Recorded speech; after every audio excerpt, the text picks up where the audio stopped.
Good morning. This is the Eager Beaver Show. You are listening to a True North Eager Beaver Media Incorporated podcast.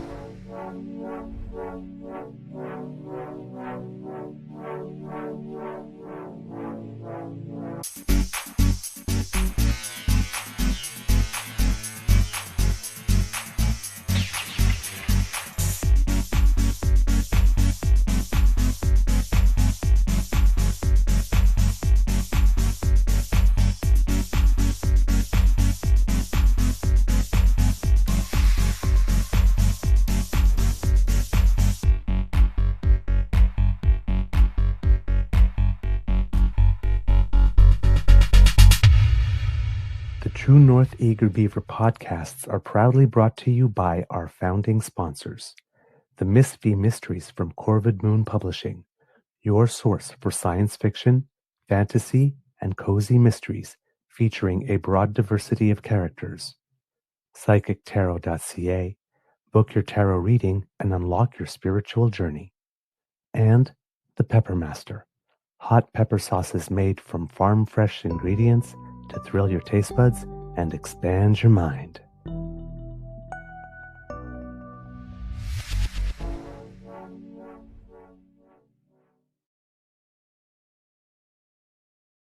Hello, kids and cubs, and welcome to Season 5 and episode number. Let's just take a little look at that. Whoops. Pardon me. Starting off with something in my throat. That's not great.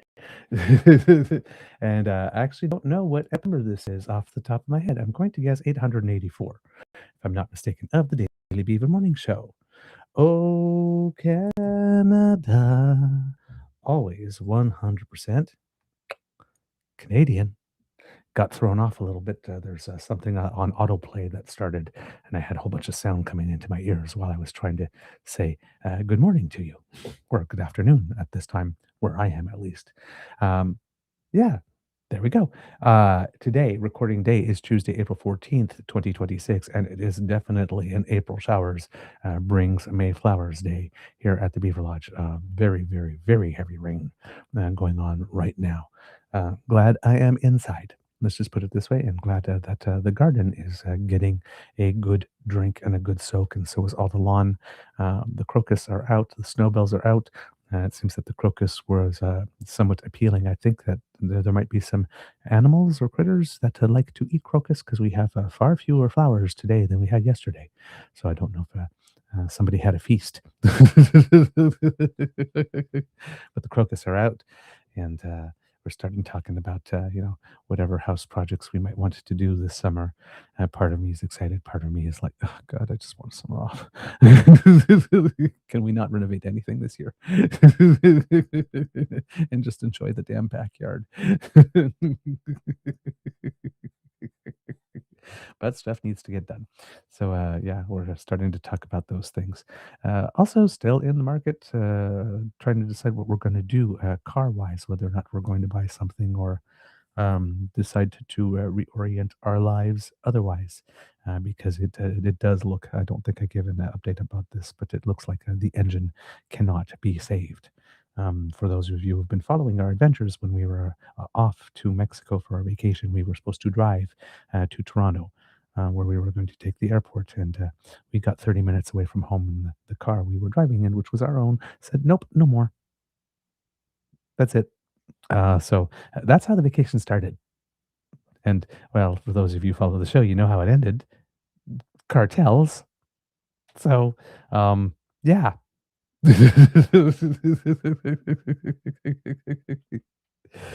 I came back from the vacation needing a vacation from my vacation. So, yeah, Beaver's a little tired. Let's put it this way. So there's part of me that would just like to do absolutely nothing but have my daily rendezvous with you and play some tennis this summer. And that might be the extent of it. It's like my show, my damn fam, my Beaver sweetie, my tennis. I'm good. I might need life to be that simple for a few months. But yeah, there wouldn't be any tennis today. That's for sure. It is fallen by the bucket load here.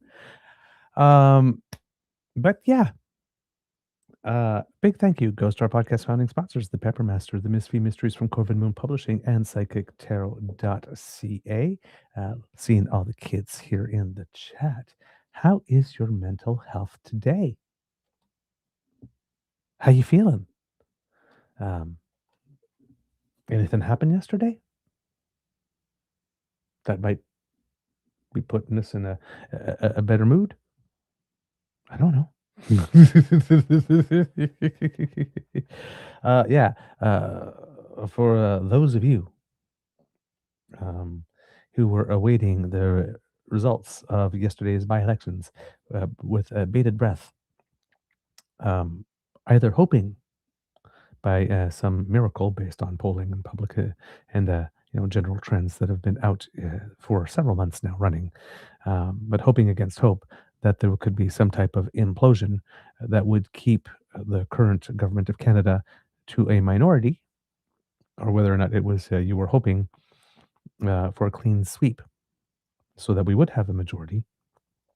Um, Last night was historic in the sense that I'm pretty sure now, I've heard a couple of commentators mention it, there seems to be nobody that can think of a time anywhere in the Commonwealth where there has been votes or floor crossings or a combination of votes and floor crossings that have resulted in the change of a government from a minority to a majority. I don't know if it goes the other way around, uh, but that doesn't seem to have happened. So there is a first there. Commonwealth first, Canadian first. Well, necessarily Canadian first if it's Commonwealth first, I guess. And we have not officially yet, I guess we have a majority government designate because the three MPs in question, of course, still need to be sworn in, right? The vote has to be verified and counted. If there's going to be any challenges, that has to take place. It doesn't seem that there will be not any automatic ones. And then results of elections need to be published in the Gazette. The Gazette is sort of like, the publication of record for all things Parliament. And once that happens, then they can be sworn in and then take their seats. So there's a certain number of steps left yet. So it might be a period, could be about 2 or 3 weeks, perhaps, um, before those three MPs gain their seats, and now we have an actual majority where there can be a vote in the House to change the standing House orders, to change the composition of the committees. So right now, um, in the House, right, uh, the Liberals have 170, I think, right? There are 173. There's three seats that need to exceed. So I think right now, uh, things were saying 171 yesterday. So yeah, I'm a little confused about that.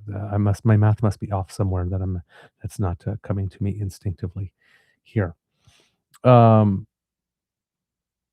but yes, those three do need to join before there actually is a working majority, and again, have to be sworn in and whatnot. So it's not instant majority. We can't say today that he has a working majority, but it's definitely a majority government elect or designate at the moment until those three MPs are indeed sworn in.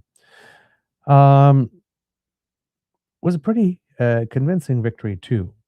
Right, one of the narratives that have been going on, and some people are still trying after this result, is that this was illegitimate. It's not a real the majority, and it's somehow needs to be an asterisk next to it or some kind, or you can't trust it or whatever.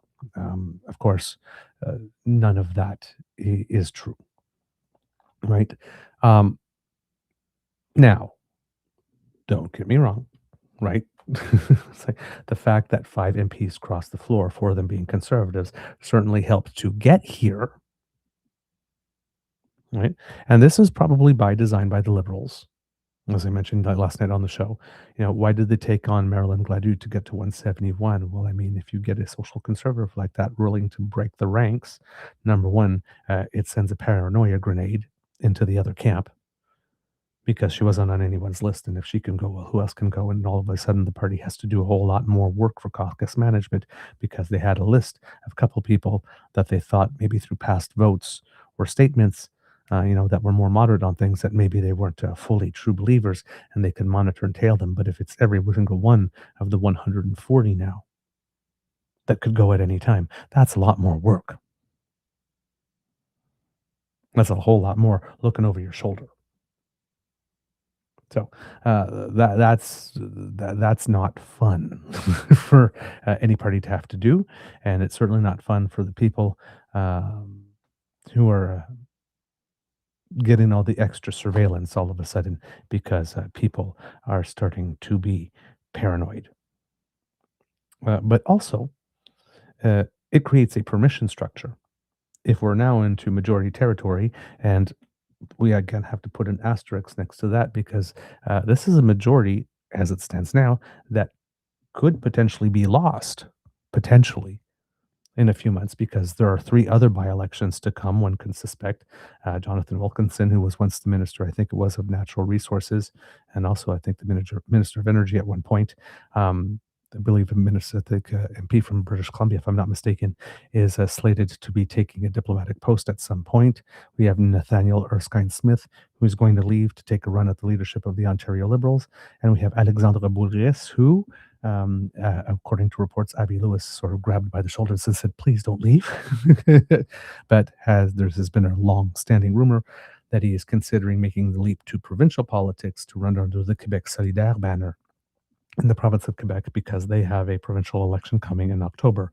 And given that the choice between sitting on the benches in Ottawa for 3 years with non-party status or maybe trying to make something happen at the provincial levels, considering that he is a political force and brand unto himself within the province of Quebec. Um, you know, why not to make that leap? Be a bigger fish in a smaller pond. Let's put it that way. So if those three leave, those are three more by-elections coming. And say circumstances are such that Liberals would lose all three, well then, right? So hold on, I have to be yeah. Well, not lose, would lose two out of the three because Boulris, it's a seat that they don't already have, but would lose the two out of the three.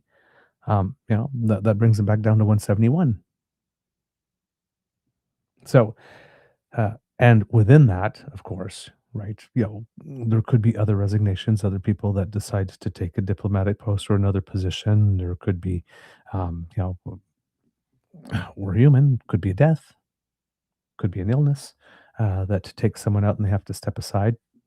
It's politics, could be a corruption scandal that forces someone to step aside, right? It's a very thin majority, a majority nonetheless, but very thin majority, but one that could be lost, which is probably explains the stories of the Liberals still talking to about 8 or 9 more. Maybe you want to pad that a little bit to have a little extra insurance on that majority in case someone is sick, someone has to travel, or someone goes on maternity leave for a while or paternity leave. Because we're seeing that happen more and more now in the House of Commons. Plenty of reasons that you can have when you have a very thin majority, a butt or two not occupying a seat on any given day. So you might want a couple of more.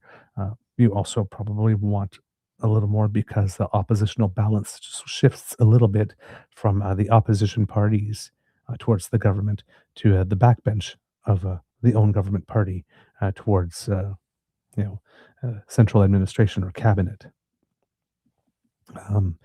Can have a situation like we had in the United States under Joe Biden, where he had had the slim majority in the Senate, but two senators, Joe Manchin and Kristen Sinema, who kept on repeatedly insisting on not rowing in the same direction as the rest of the team in order to get certain concessions. That could happen, right?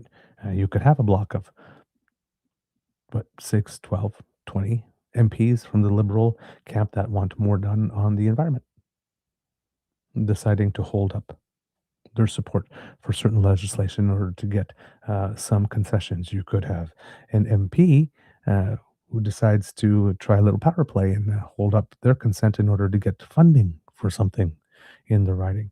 There's more stuff of the like that could happen, but coming from within the party now with a thin majority. So there's lots of different dynamics to be watching out for that are at play.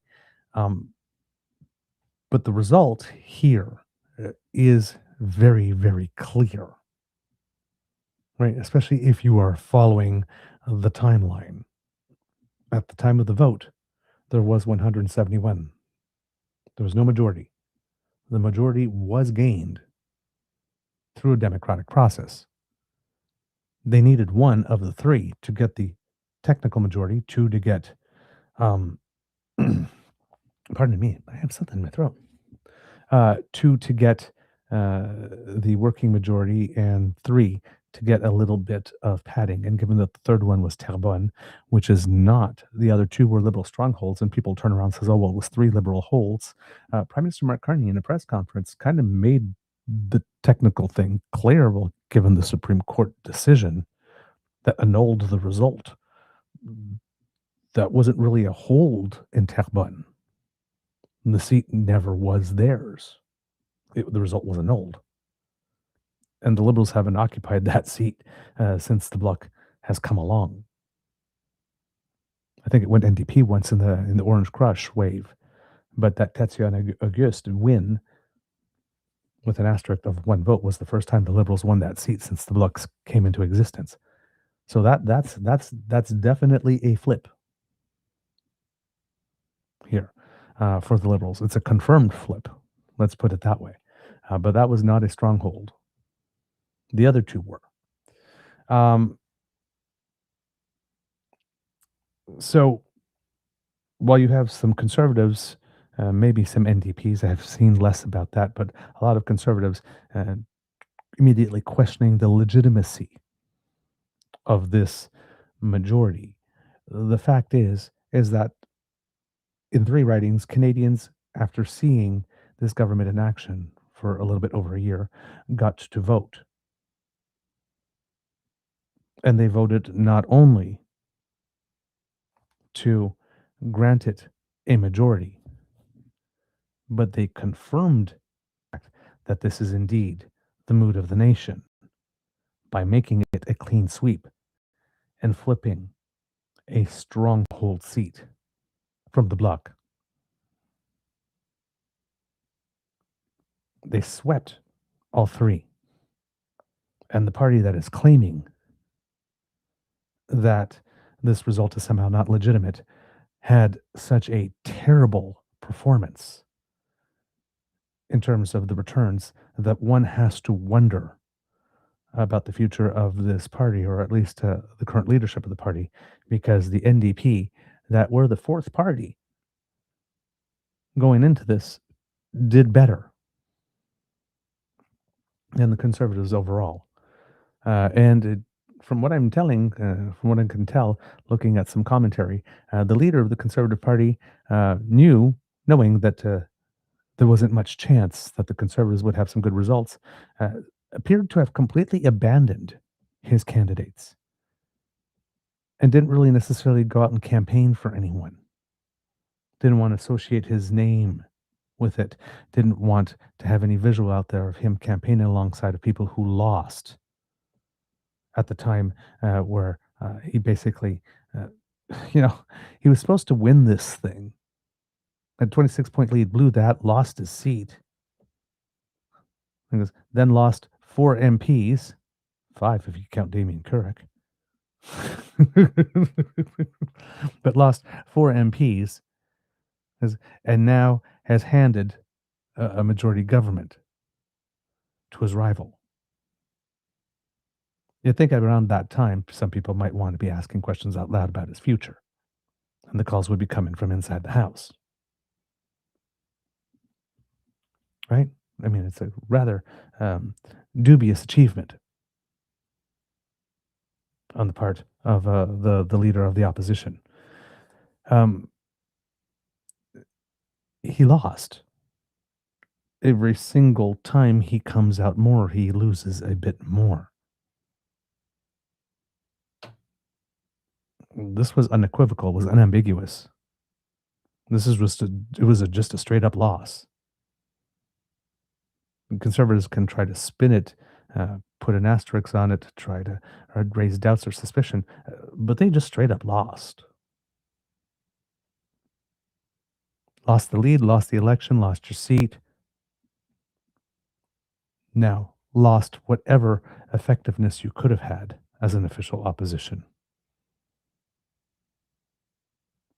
But the party first chose to obstruct rather than being collaborative. They were already,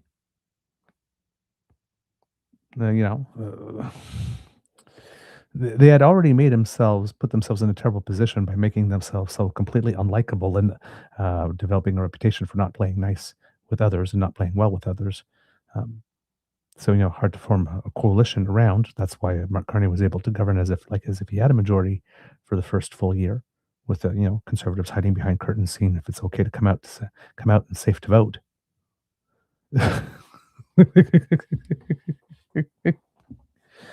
It's like they are irrelevant in Parliament when it comes to doing anything constructive or having partners that would want to work with them. But they've made themselves such.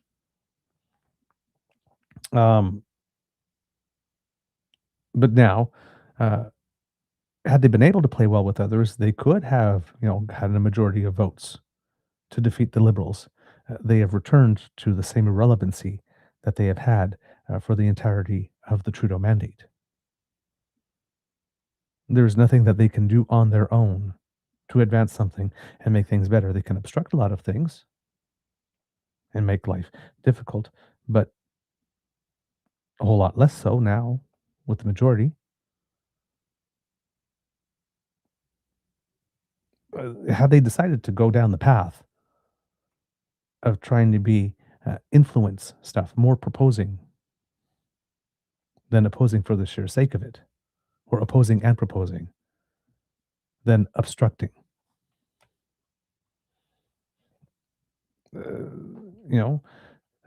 They might have more clout for the next few years, but they've surrendered all of it. So it's going to be interesting to see what happens with that party. I heard something on the news the other day saying if the knives were out at the moment, they were still butter knives. That may change over the next little bit. However, when it comes to the results of the election last night, if we go to our good friends from Elections Canada and take a look at where things stand, where I'm pretty sure 100% of the polls have reported by now for everything. There were one or two that we were still waiting on yesterday. University Rosedale, that was Christopher Freeland's write-in. Political parties, Danielle Martin took it with 64.4% of the vote, 19,961 votes. Whoops, that's a refresh. It does that on its own. The Conservative Party, Don's Hodgson, Serena Purdy of the New Democratic Party ended up finishing second with 18.9%. That's 5,869 votes.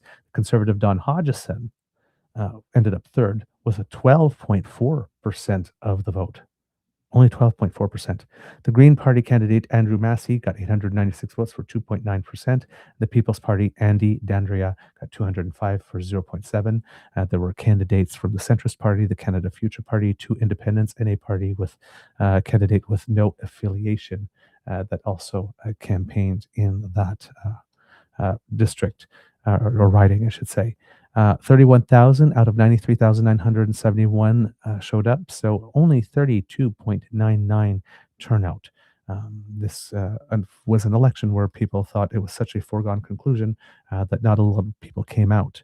One of the things I was looking for with this particular riding, and the same thing with Scarborough Southwest, is whether or not even though it was a foregone conclusion, there would be a lot of Liberals or a lot of Canadians that would come out to support the Liberal candidate in a very overwhelming manner, not only in terms of percentage, but sheer numbers, in order to send a message that, yes, we actually do approve of this.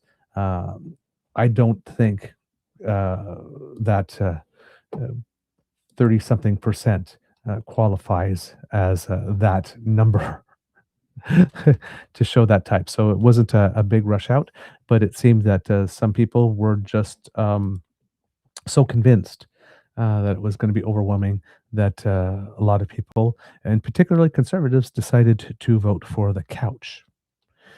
If we compare with the 2025 Canadian federal election, the Liberal candidate, Chrystia Freeland, had picked up 64% of the vote then, Danielle Martin, 64.39, so a higher share, just by a little bit. The Conservative candidate at the time was Liz Grade, who finished second and picked up 23.49% of the vote. The Conservatives picked up 12.4% of the vote. Their vote nearly halved in terms of vote share. Not sure numbers of votes, vote share. Nearly halved from just over a year ago. Serena Purdy, who had run for the New Democratic Party in 2025 and ran again, had 9.91% of the vote in 2025, increased her share to 18.93, more than doubled her share. So the NDP, the party that's in fourth place, the party that's supposed to be dead and on life support in this by-election, more than doubled its vote share from over a year ago, where the Conservatives nearly halved theirs. Even the Greens did better on this one. So every party increased their vote share in this election, this by-election over the 2025. Technically, you can even say the People's Party did, because the People's Party didn't even run a candidate in 2025. This one. Conservatives vote share down, Liberals vote share up slightly, 0.39%, 0.39%. But I mean, when you're already coming in at 64, how much more do you want to increase the vote share by? You pretty much had the ceiling.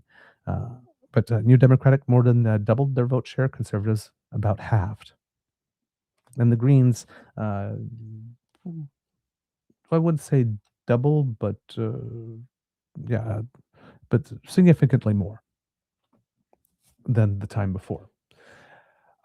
Then we go on to the next place, which was Scarborough Southwest.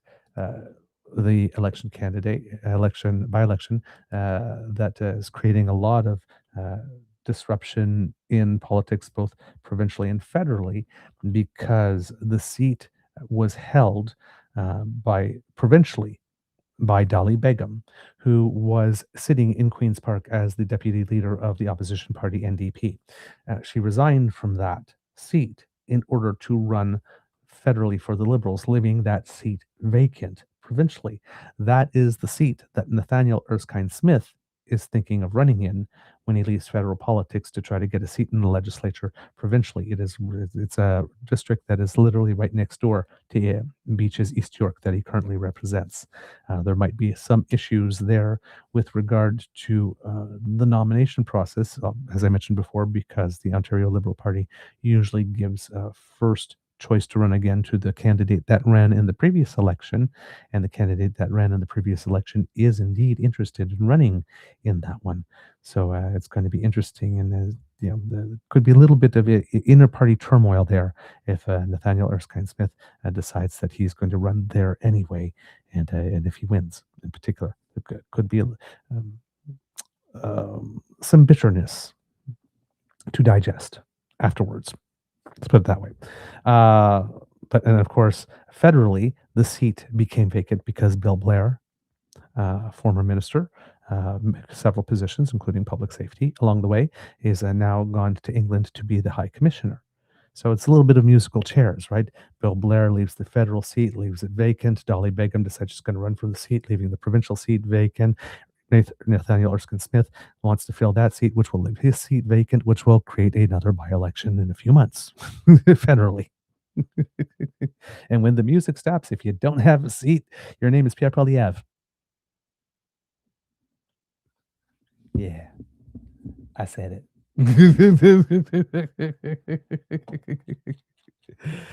Petty Beaver, Petty Beaver. Um, ooh, interesting. I can cover the news. Air Canada ordered to pay pilots who were denied religious COVID-19 vaccine exemptions. Interesting. All right.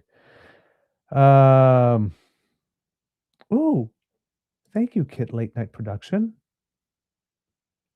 Thank you so much for that uh generous gift. Uh Pair character lifting some weights, saying keep it up.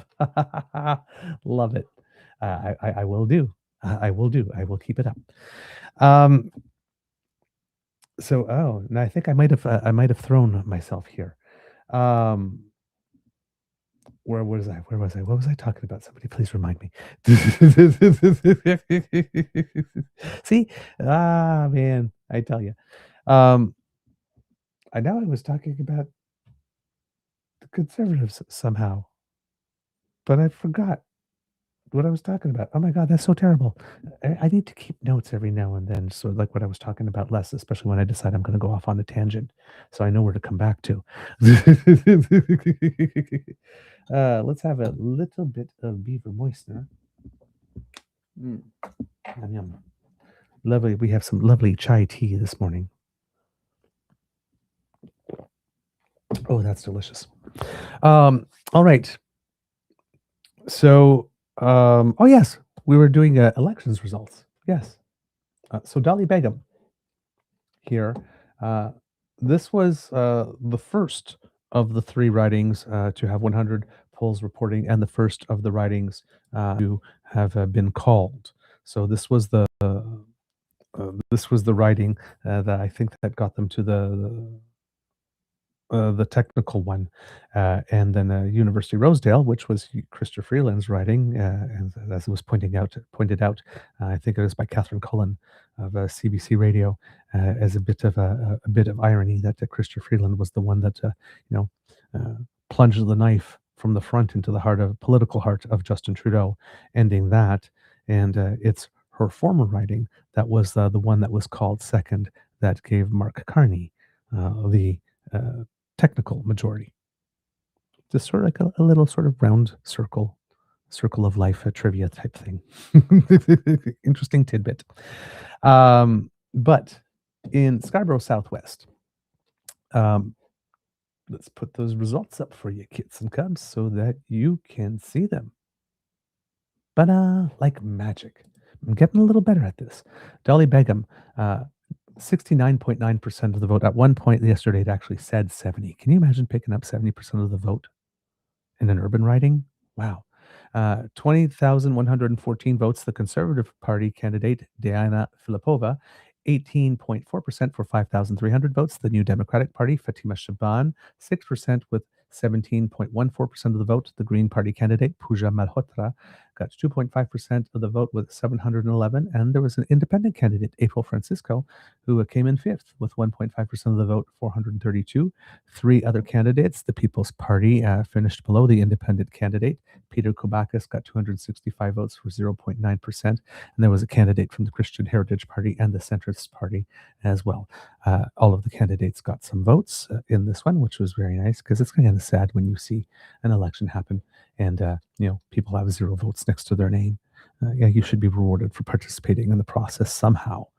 188 polls reported, 28,778 out of 85,796 registered electors for turnout, again, of only 33.54%. Does not include electors who registered on election day, of course. So there you go. That's what you have here. And again, a very clear liberal victory, except for all intents and purposes here, 79%. And if we compare that to the most recent election, once again, you will see that Liberal candidate Bill Blair won it in 2025 with 61.49%. She won it with 69.89%. So again, increasing the vote share. The Conservative candidate, which was someone else, Asim Tarun, had 30.5% of the vote last time. The Conservative candidate Diana Filipova, 1842, again, nearly halving that. And Fatima Shaban, who had picked up 5% of the vote last time, increased our vote share slightly to 5.96% of the vote. The Green candidate, who had picked up 1.38% of the vote in 2025, picked up 2.47%. So again, every party except for the Conservatives increasing their vote share in this particular by-election. Are you noticing a trend, kids and cubs? That might have Pierre Poilievre a little worried and paranoid. He didn't just lose. His party lost badly. Of course, he didn't put in any effort whatsoever to back any of his candidates. Again, didn't want any video of him campaigning next to losers when he himself is a loser, I guess. And I say that with an asterisk because, of course, the actual reality is when you participate in the democratic process, everybody wins. No one is a loser for participating in the process. So there really is no excuse for Pierre not having shown up to support his candidates, especially when one considers the incredible amount of assistance he has been receiving for quite some time now to create the illusion, since he loves the word, that he is able to stand vertical on his own. He's gotten a lot of help. A lot of help. Got a lot of help from the media for those 2 years he was taking Justin Trudeau down. He got some help from people on the outside. Alex Jones, Elon Musk, all gave them the endorsement. They had the AFD taking little trips to Canada every now and then to stir the pot.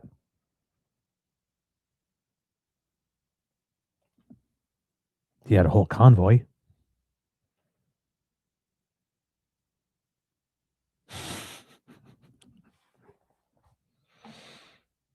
He had Damien Couric, who stepped aside. He had an entire party that was okay while this happened.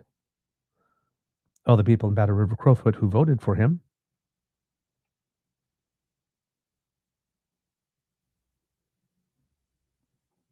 And now that he is leader again, all the people that keep on wiping the slate clean and say, oh my God, he's changed. We got a new leader. We have a new Pierre. Every time he's able to not be a dick for about 2 hours consecutively in front of a camera for a day or two before reverting back to the mean. And also the help in the form of $2.3 million from Canadians for a wholly unnecessary election because he just wouldn't accept the result that he had lost and couldn't cope with that. He's gotten a lot of help. And yet he couldn't come out to support his three candidates. Tells you a lot about the man, because if a man can't be out there to support his own team, how the hell do you think he's going to be supporting you once you give him power? How often have the people from Battle River Crowfoot seen him since they gave him power? He didn't even show up for his own candidates. Yes, it was a losing effort. Yes, it was a futile effort. You show up anyway. You don't just let your candidates twist. You show up, you know you're going to lose. You take the hit. You compete. He's not a team player. He doesn't even support his own team.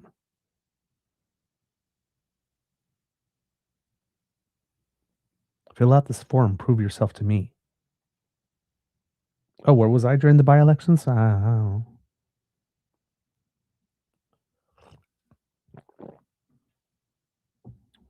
Somebody should be checking up on him.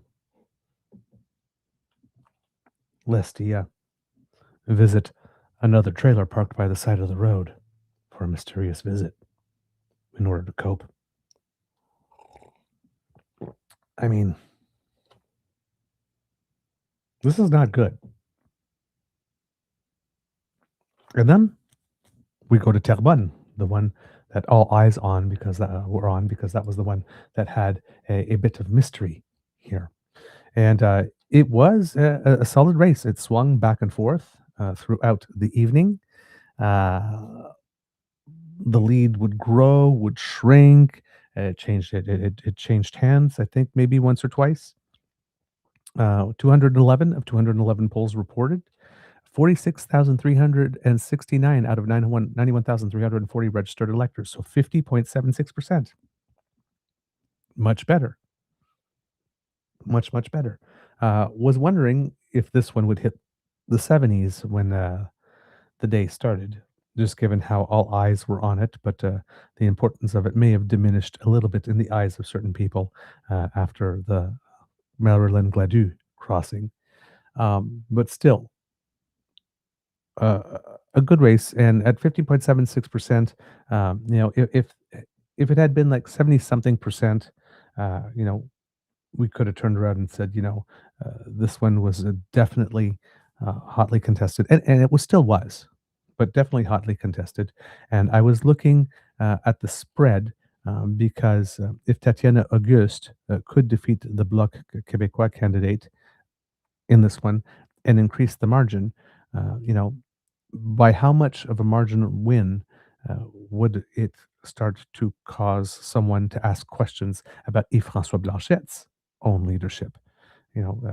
If we went from winning from one by one vote to winning by 12% or something, would that be enough to start raising some questions?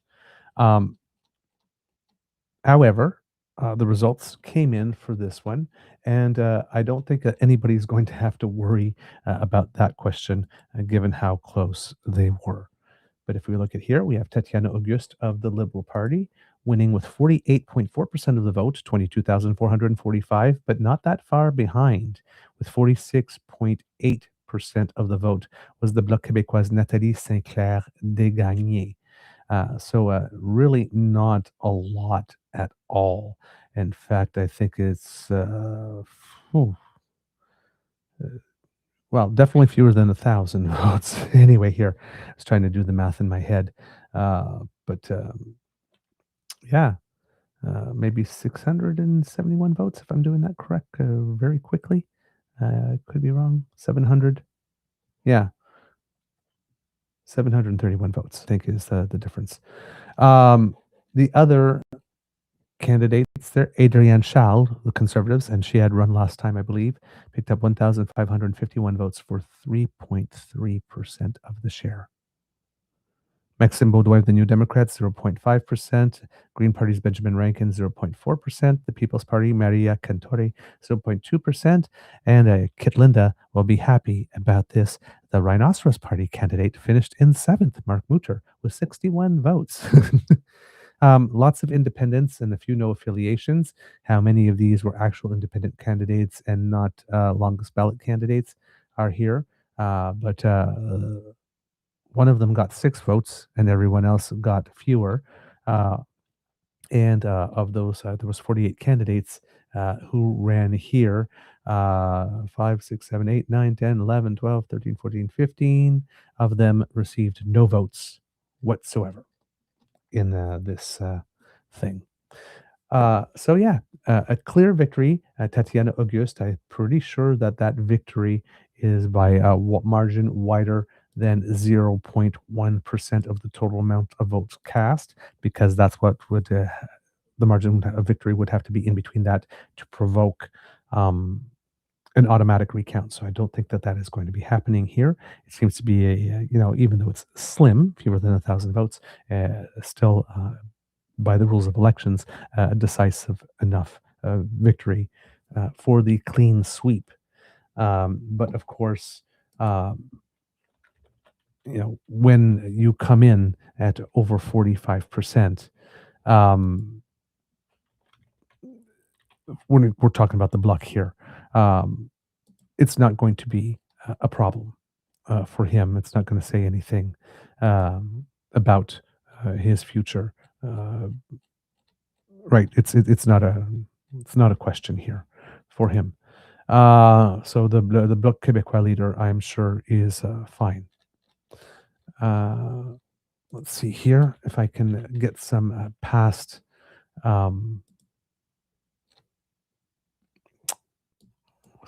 election results here for Terrebonne to compare. So here we were looking, well, both the Liberal and the Bloc Québécois candidates, of course, necessarily increased their share because the Conservative candidate dropped. But the Liberals had 38.741 and the Bloc Québécois had 38.739% last time. So both of them increased from that to the greater than 40%. The Conservative candidate, Adrienne Charles, who was rerunning the other two ridings, it was a new candidate. She was someone who ran last time and had picked up 18.18% of the vote last time, came in at just over 3%. 3%, from 18 to 3%, running the same candidate. Kitchen cups. That's yikes. That's a massive drop. The NDP candidate got the NDP candidate's share in this one also dropped, but I mean that's kind of to be expected when the top two candidates pick up well over 90% of the vote share there. So yes, the NDP candidate's vote share dropped in this particular one. It's the only one of the three where the NDP candidate's vote share happened to drop. And taking a look here at if there's anybody else in Terrebonne here. Was there People's Party? Yes. And last time, was there one as well? Yes. And the People's Party vote share also dropped, I think. Let's see, 0.2%. And yes. Nope. Sorry, I'm looking at the wrong. Well, that would explain why the screen changed on me. Now that makes sense. I was wondering why I couldn't see anybody's name. And yes, the NDP vote share, of course, and the Green vote share, and the People, all three of them ran the same candidates this time around. So in this federal by-election, actually, the six major parties, if you want to consider the People's Party a major party, all ran the exact same candidates this time around as they did last time. And because it was just such a clear horse race between Tatiana Auguste and Nathalie St-Clair Desgagnés, and almost all the vote went to there. Everybody else had pretty much been abandoned. So all of the other parties' vote share dropped. But still, about a 15-point vote share drop for the Conservatives. So, yeah, Conservatives performing terribly in every one of those districts. NDP, again, doing a little better. When you later on everything that's going on for Poilievre, right? Bad performance in the press, not getting the bumps that he needs from the high-profile stuff like Rogan, the public personal approval ratings, the party ratings, 338.com is showing a greater than 10-point spread now. The polling aggregator, showing double-digit spread and showing the Conservatives, if there were an election today, would be down to 105 seats, and the Liberals would pick up 210. This is a 100-seat plurality or superiority, margin of superiority over the Conservatives. Losing 4 candidates, rumors out there that there could be 8 to 9 more that he might be losing. A rumor that 40 of them are not pleased with him because they fear that he's dead weight and they're going to lose their job. Those results from 338 seemingly confirming that if there was an election held today and they came up with 105 seats, that would be 35 MPs that would be losing their seats. So, perfectly understandable that word on the tweet about the rumblings in the party And apparently, according to pundits, there's been like two or three of them, and investigative journalists and political journalists. The morale in the party is basement level. So, of course, uh, you would want to know how the leader of the opposition reacted to having political backside um, gift wrapped and handed back to him. Uh, Unfortunately, rather typical and predictable. And from the guy who keeps on saying, um, uh, campaigning or negotiating from a position of strength, very whiny and lots of loser talk. The Carney Liberals did not win a majority government through a general election or today's by elections. Yeah, they did. Objectively, they did. And if you look on a timeline and time wise and who had where seats where and how many seats they had at any given time, yeah, they did. Now, did the Liberals refuse to take on the 172nd or 173rd prior to the convention if they are talking to 8 or 9 more so that they could achieve this majority at the ballot box?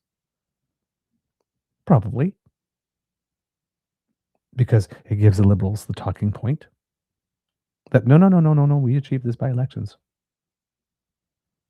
Um, you know, we got the majority by the election, and then it was confirmed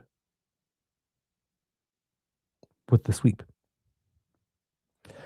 So Canadians didn't vote for this. Yeah, they just did. Instead, it was won through backroom deals with politicians who betrayed the people who voted for them. Yes, people like Damien Couric, right? Pierre? Let's be clear. You have no problem with politicians who betray the people who voted for them.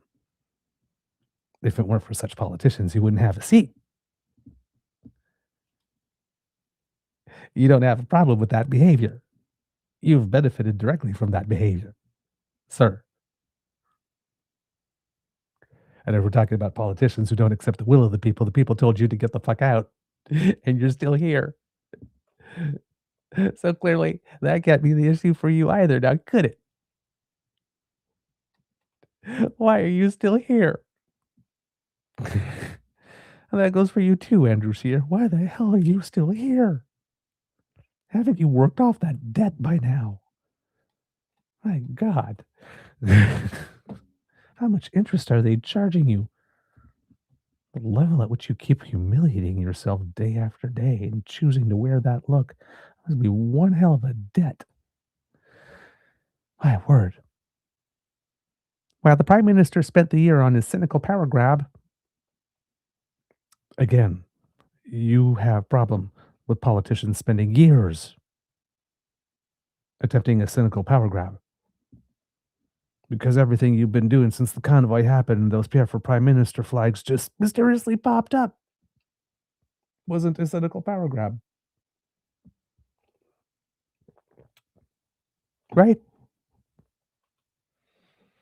While the Prime Minister spent the year on this cynical power grab, he has doubled the deficit and given Canadians the worst grocery prices and housing costs in the G7.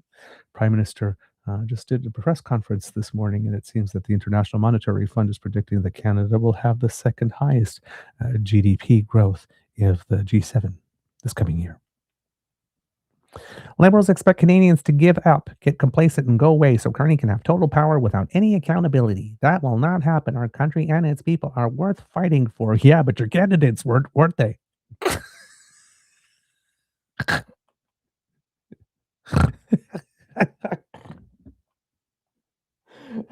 You didn't even show up for them, bud. Don't say our country and its people are worth fighting for when you couldn't even fight for your own candidates in your own party. Girl, nobody's going to believe you on that. Well, sorry, everybody's going to believe that our country and its people are worth fighting for. Nobody's going to believe that you believe that. Where have you been the last 36 days? Liberals expect Canadians to get complacent and go away so Carney can have total power without any accountability. That's literally the global conservative movement's playbook. Make the public square so unpalatable by being such dicks. An ornery, unpleasant hateful people with no manners, no class, no couth, no self-awareness. So that all the reasonable people who just, oh my God, life's too short for this crap, and to bathe and to marinate in that cesspool of negativity and hate and weirdness, that consomme of cray cray. Life's too short to spend so much time in that. So we vacate the public square, and when all the cats are away, you conservative mice will play. I mean, isn't that why you want to defund the CBC? So that all of the available press that is out there is press that parrots your message and doesn't ask you too many inconvenient questions. Because we know what happens to journalists that ask inconvenient questions, right? I mean, we're getting a good example of that in Ontario, right? We had Tina Yazdani of a City TV, Queen's Park reporter Tina Yazdani, has learned while at least two of her stories about the Federal government have quietly vanished from the web without explanation. And it would seem also that she lost her job. City TV News has cut ties with Queen's Park reporter Tina Yazdani. And didn't Sid Cicero lose his job at one point? When he started asking a couple of questions that may have hit a little too close to home about why it is that Doug Ford refused to testify at the public inquiry.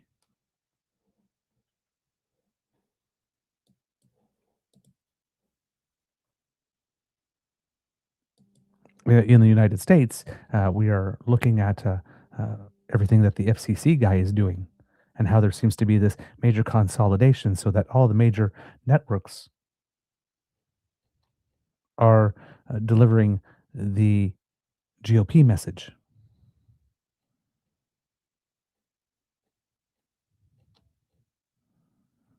You know, um, that's their strategy to get everybody else to give up, get exhausted, and get them to go away. So that the conservatives are the ones that have total power without any accountability. It's the entire conservative movement that keeps on protesting against the courts and human rights commissions, watchdogs, rules, freedom of information requests, ethics restrictions. Hello, Daniel Smith. It's the conservatives that keep on, that have been the party that keep on trying to tear down the fences without asking why we put them up there in the first place. They're the ones who want the lack of accountability. A one voice press that doesn't ask too many questions. Power over the judges. Wanting to control those academics, especially those teachers and the high schools and junior high schools who give you transgender on demand, allegedly. The ones that determine which books can be in your library. Because in every story told throughout the history of humankind, the people who ban and burn the books have always been the good guys, right?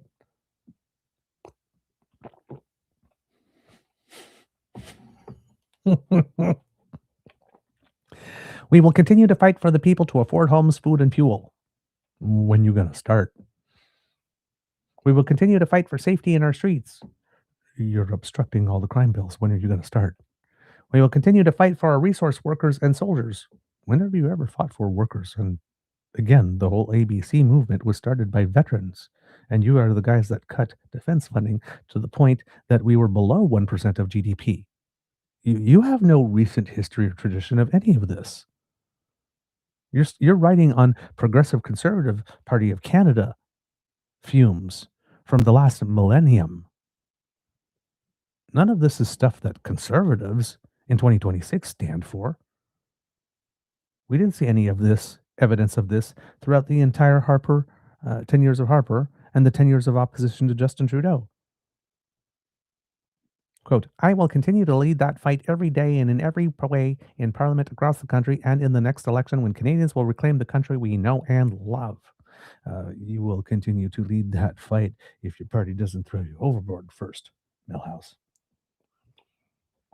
And now that Mark Carney has majority government, well, they have 3 full years to decide whether or not you're good enough to stick around or whether or not they want to kick you to the curb. My personal preference would be for sooner rather than later, but I can see some benefits of keeping you in there, given that Operation Keep PR Talking has been working smashingly for you.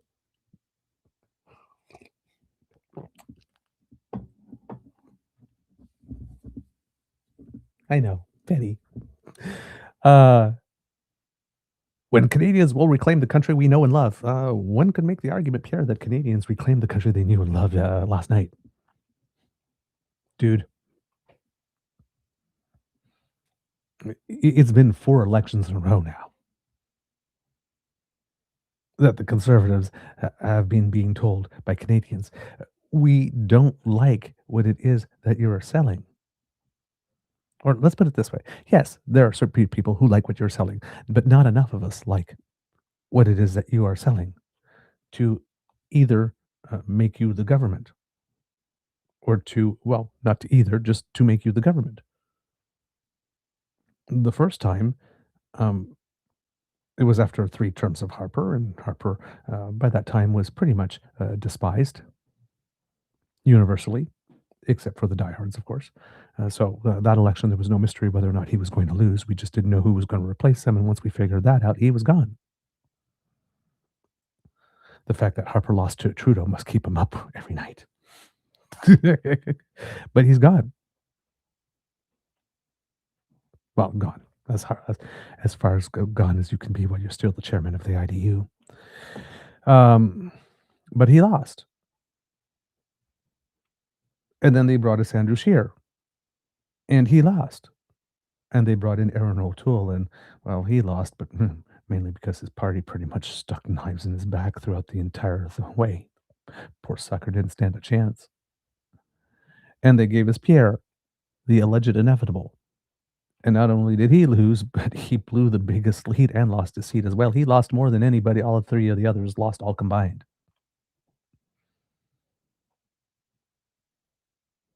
Perhaps. And now you've just had 3 by-elections where you've had like an incredible drop in your share of vote. And you were so out of it that you didn't even choose to really participate. Perhaps. Conservative Party of Canada, you might want to consider that the problem is that you keep on insisting on presenting us with a shit product. And despite the fact that majority of us keep on telling you we are just not interested in that product, you keep on saying, well, maybe if we sprinkle some cheese on it. Like we were 3-year-old kids who we were trying to slip some broccoli to. Maybe we sprinkle a little cheese on it, it'll go down better. It's still the same crap underneath that we've told you 4 times now that we're not interested in, and yet you give, well, maybe if we just try a little harder, or maybe if we do it in all caps this time. Maybe if we do it with a groovy video where I'm walking towards the camera and pointing at you and flapping my arms a lot.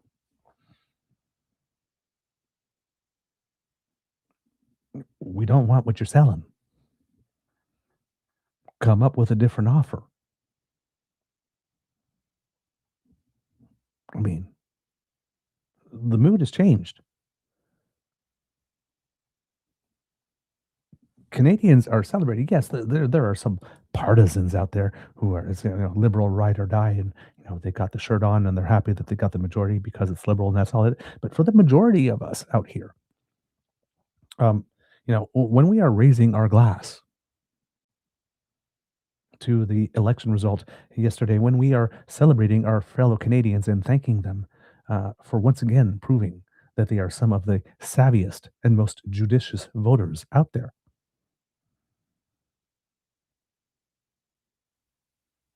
We're not raising our glass out of partisanship. We're not going, yay, liberals, yay, Carney. We're going, yay, competence, yay, calm,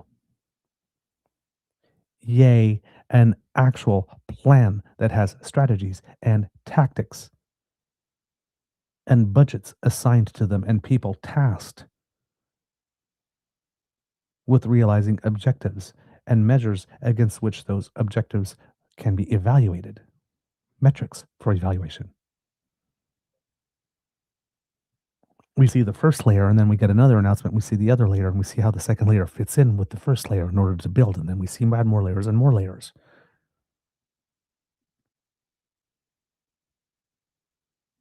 The plan appears to be coherent, appears to be cogent. We have a person who can do politics in full sentences rather than slogans and treats us like we are intelligent people. We have a PhD sharing with us a rather complex economic plan with many levers, many tentacles, and trusting us to be smart enough to follow it. Versus a guy that keeps on making videos of tax that tax, blame the immigrants.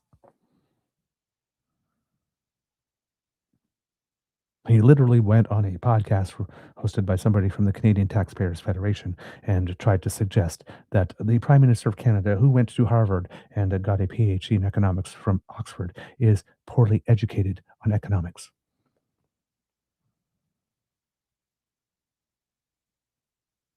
The utter sheer stupidity of even making that attempt and expecting to be taken seriously, except by anyone except for the people who stand on their heads at the cult Kool-Aid kegger to chug today's flavor.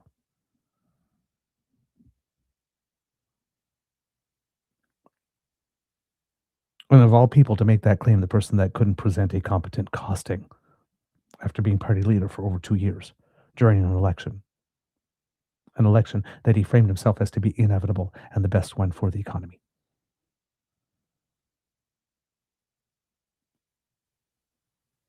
As that guy who's respected all around the world is about to secure a majority, you choose that particular moment to come out and suggest that the Prime Minister of Canada was extremely poorly educated on economics.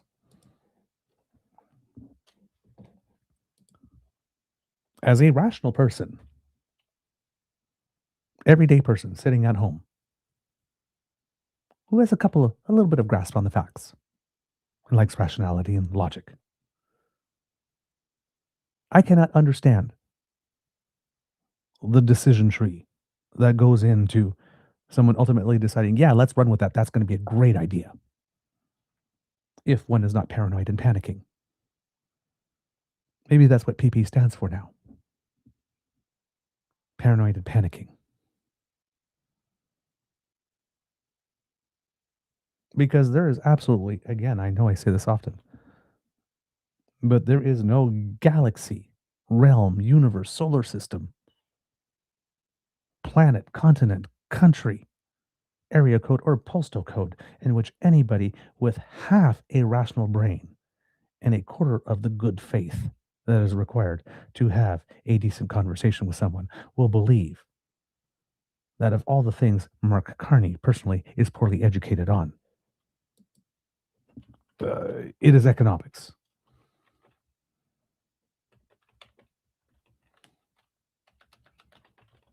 I mean, just literally does not make sense. And then to go out and claim that, go in front of a camera and make that claim, put your face, put your name, put your voice to that, and expect to be taken seriously. That makes no sense. Showed it yesterday. For those of you who didn't watch the show yesterday, let's have this little moment here from Pierre Poliev. And we'll actually have a little moment because in this press conference this morning, Mark Carney was asked about it, sort of, and you can see the reaction. I did not have this in my bingo card, that the central banker and the dude with a PhD in economics was going to be worse with money than the drama teacher. Did not have that in my bingo card. What I'm saying in all seriousness is that he's planning on spending more money. If I could interrupt you on that, just keep in mind that there's only there's one thing that's worse than being uneducated, and it's being badly educated. And Mr. Carney is very badly educated on economics. And that is why he has been wrong on every single economic issue of our time. Every one of them. That's literally a statistical impossibility. Even more so once one emerges from Oxford with a PhD in economics. But let's go on. His net zero alliance, which was meant to defund our energy sector, that alliance has gone bankrupt. His money printing, his support of carbon taxes, his opposition to the pipeline to the Pacific. By the way, he's had to publicly reverse himself on all these things. So it's not just that I'm saying he was wrong, he's admitting that he was wrong. So it's hard to understand how a guy who claims to be so smart can be so wrong for so long. So, yes, lovely intervention with fuming Velma from the Canadian Taxpayers Federation Scooby-Doo show. Some of the kids that pointed that out last night, that says that she looks like a mean Velma. But yes, Velma's evil sister. There you go. There's Kit Saucy right on cue. Thank you.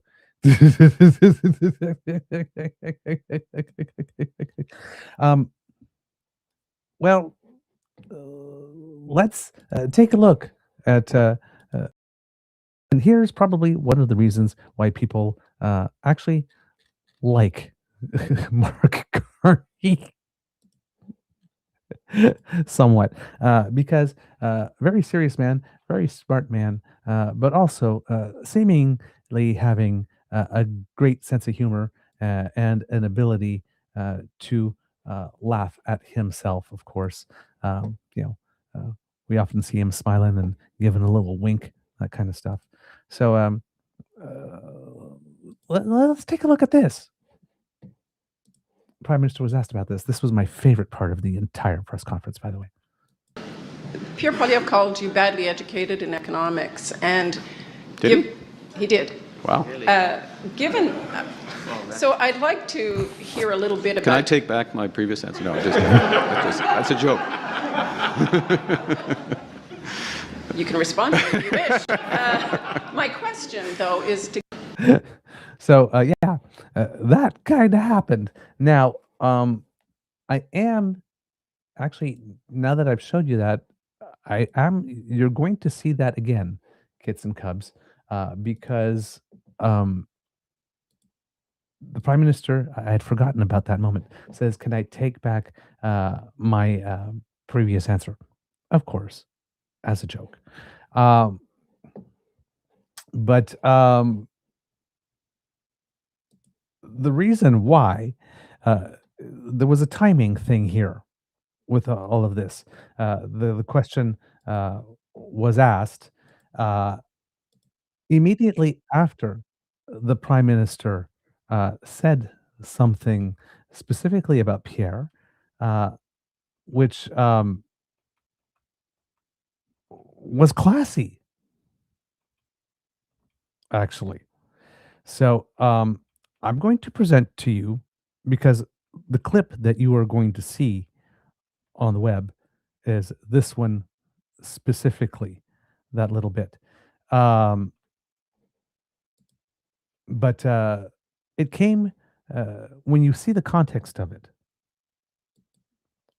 it gives it a certain additional color and texture. Let's just put it that way. Pierre Poliev called you badly. Whoops, that's the wrong one. Silly bee. Okay, hold on. This is the one that we need. I'm just a silly dilly today.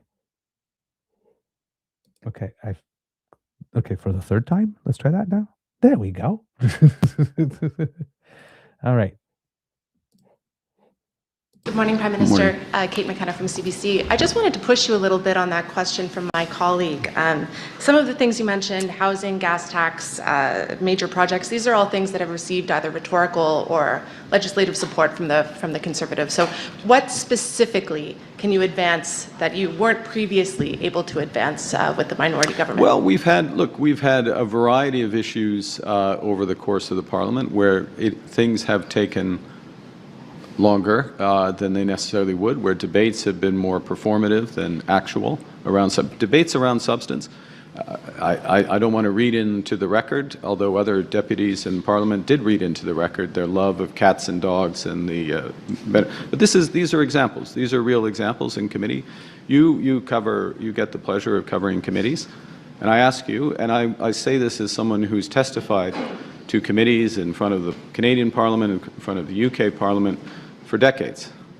There is a difference between real testimony, real substance, getting to issues, debating aspects of law, advancing. That's the job of parliamentarians, and showboating. We're going to have less of that. We're going to have more substance. I think all parliamentarians, in the end, will appreciate that, even if it's a change for some of them. Ça c'est un changement d'attitude, de manière, dont la communauté, par exemple. Voudriez-vous une réponse en français ou non? Oui. So it's a change in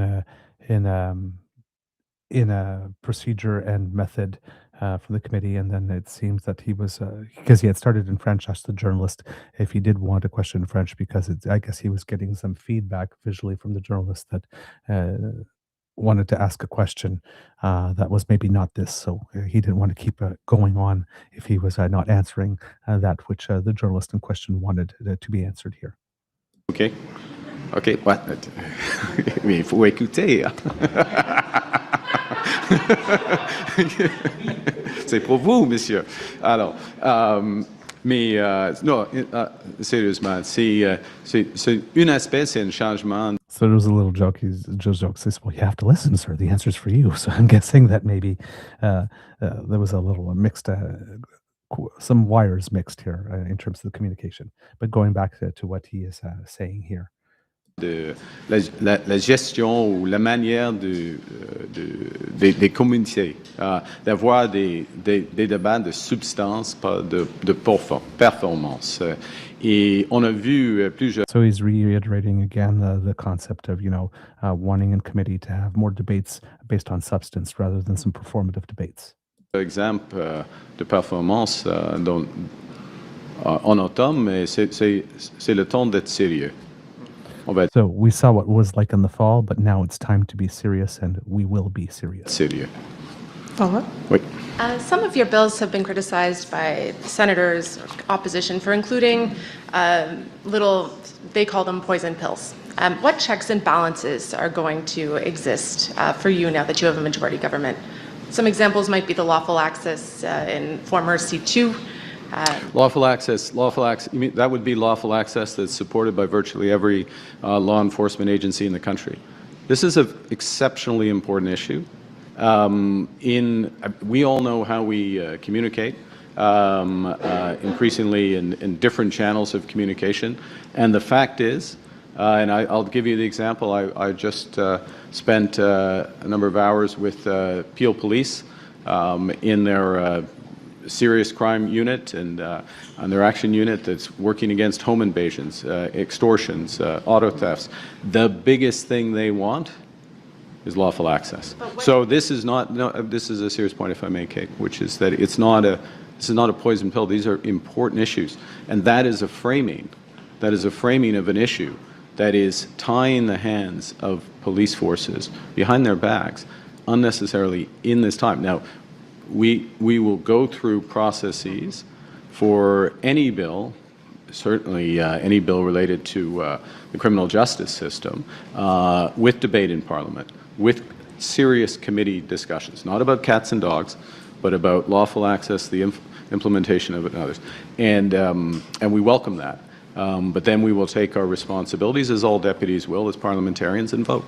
Next question. Okay. One little thing with that answer that I did not like is that yes, this thing about lawful access does have the support of all the police, and that's fine, that's great. But that's not enough with these types of bills, right? That's why we have civil liberties associations and privacy rights organizations and that type of thing, because the police will always ask for extra powers. Because the issue is to balance those extra powers with fundamental rights. So the fact alone that this is something that all the police forces, or many of them, have all come out in support of, alone is not enough for one to run to the bank with the confidence that this is a good bill that has been properly written and could not be improved in any way. So there's a little bit of a shortcut there.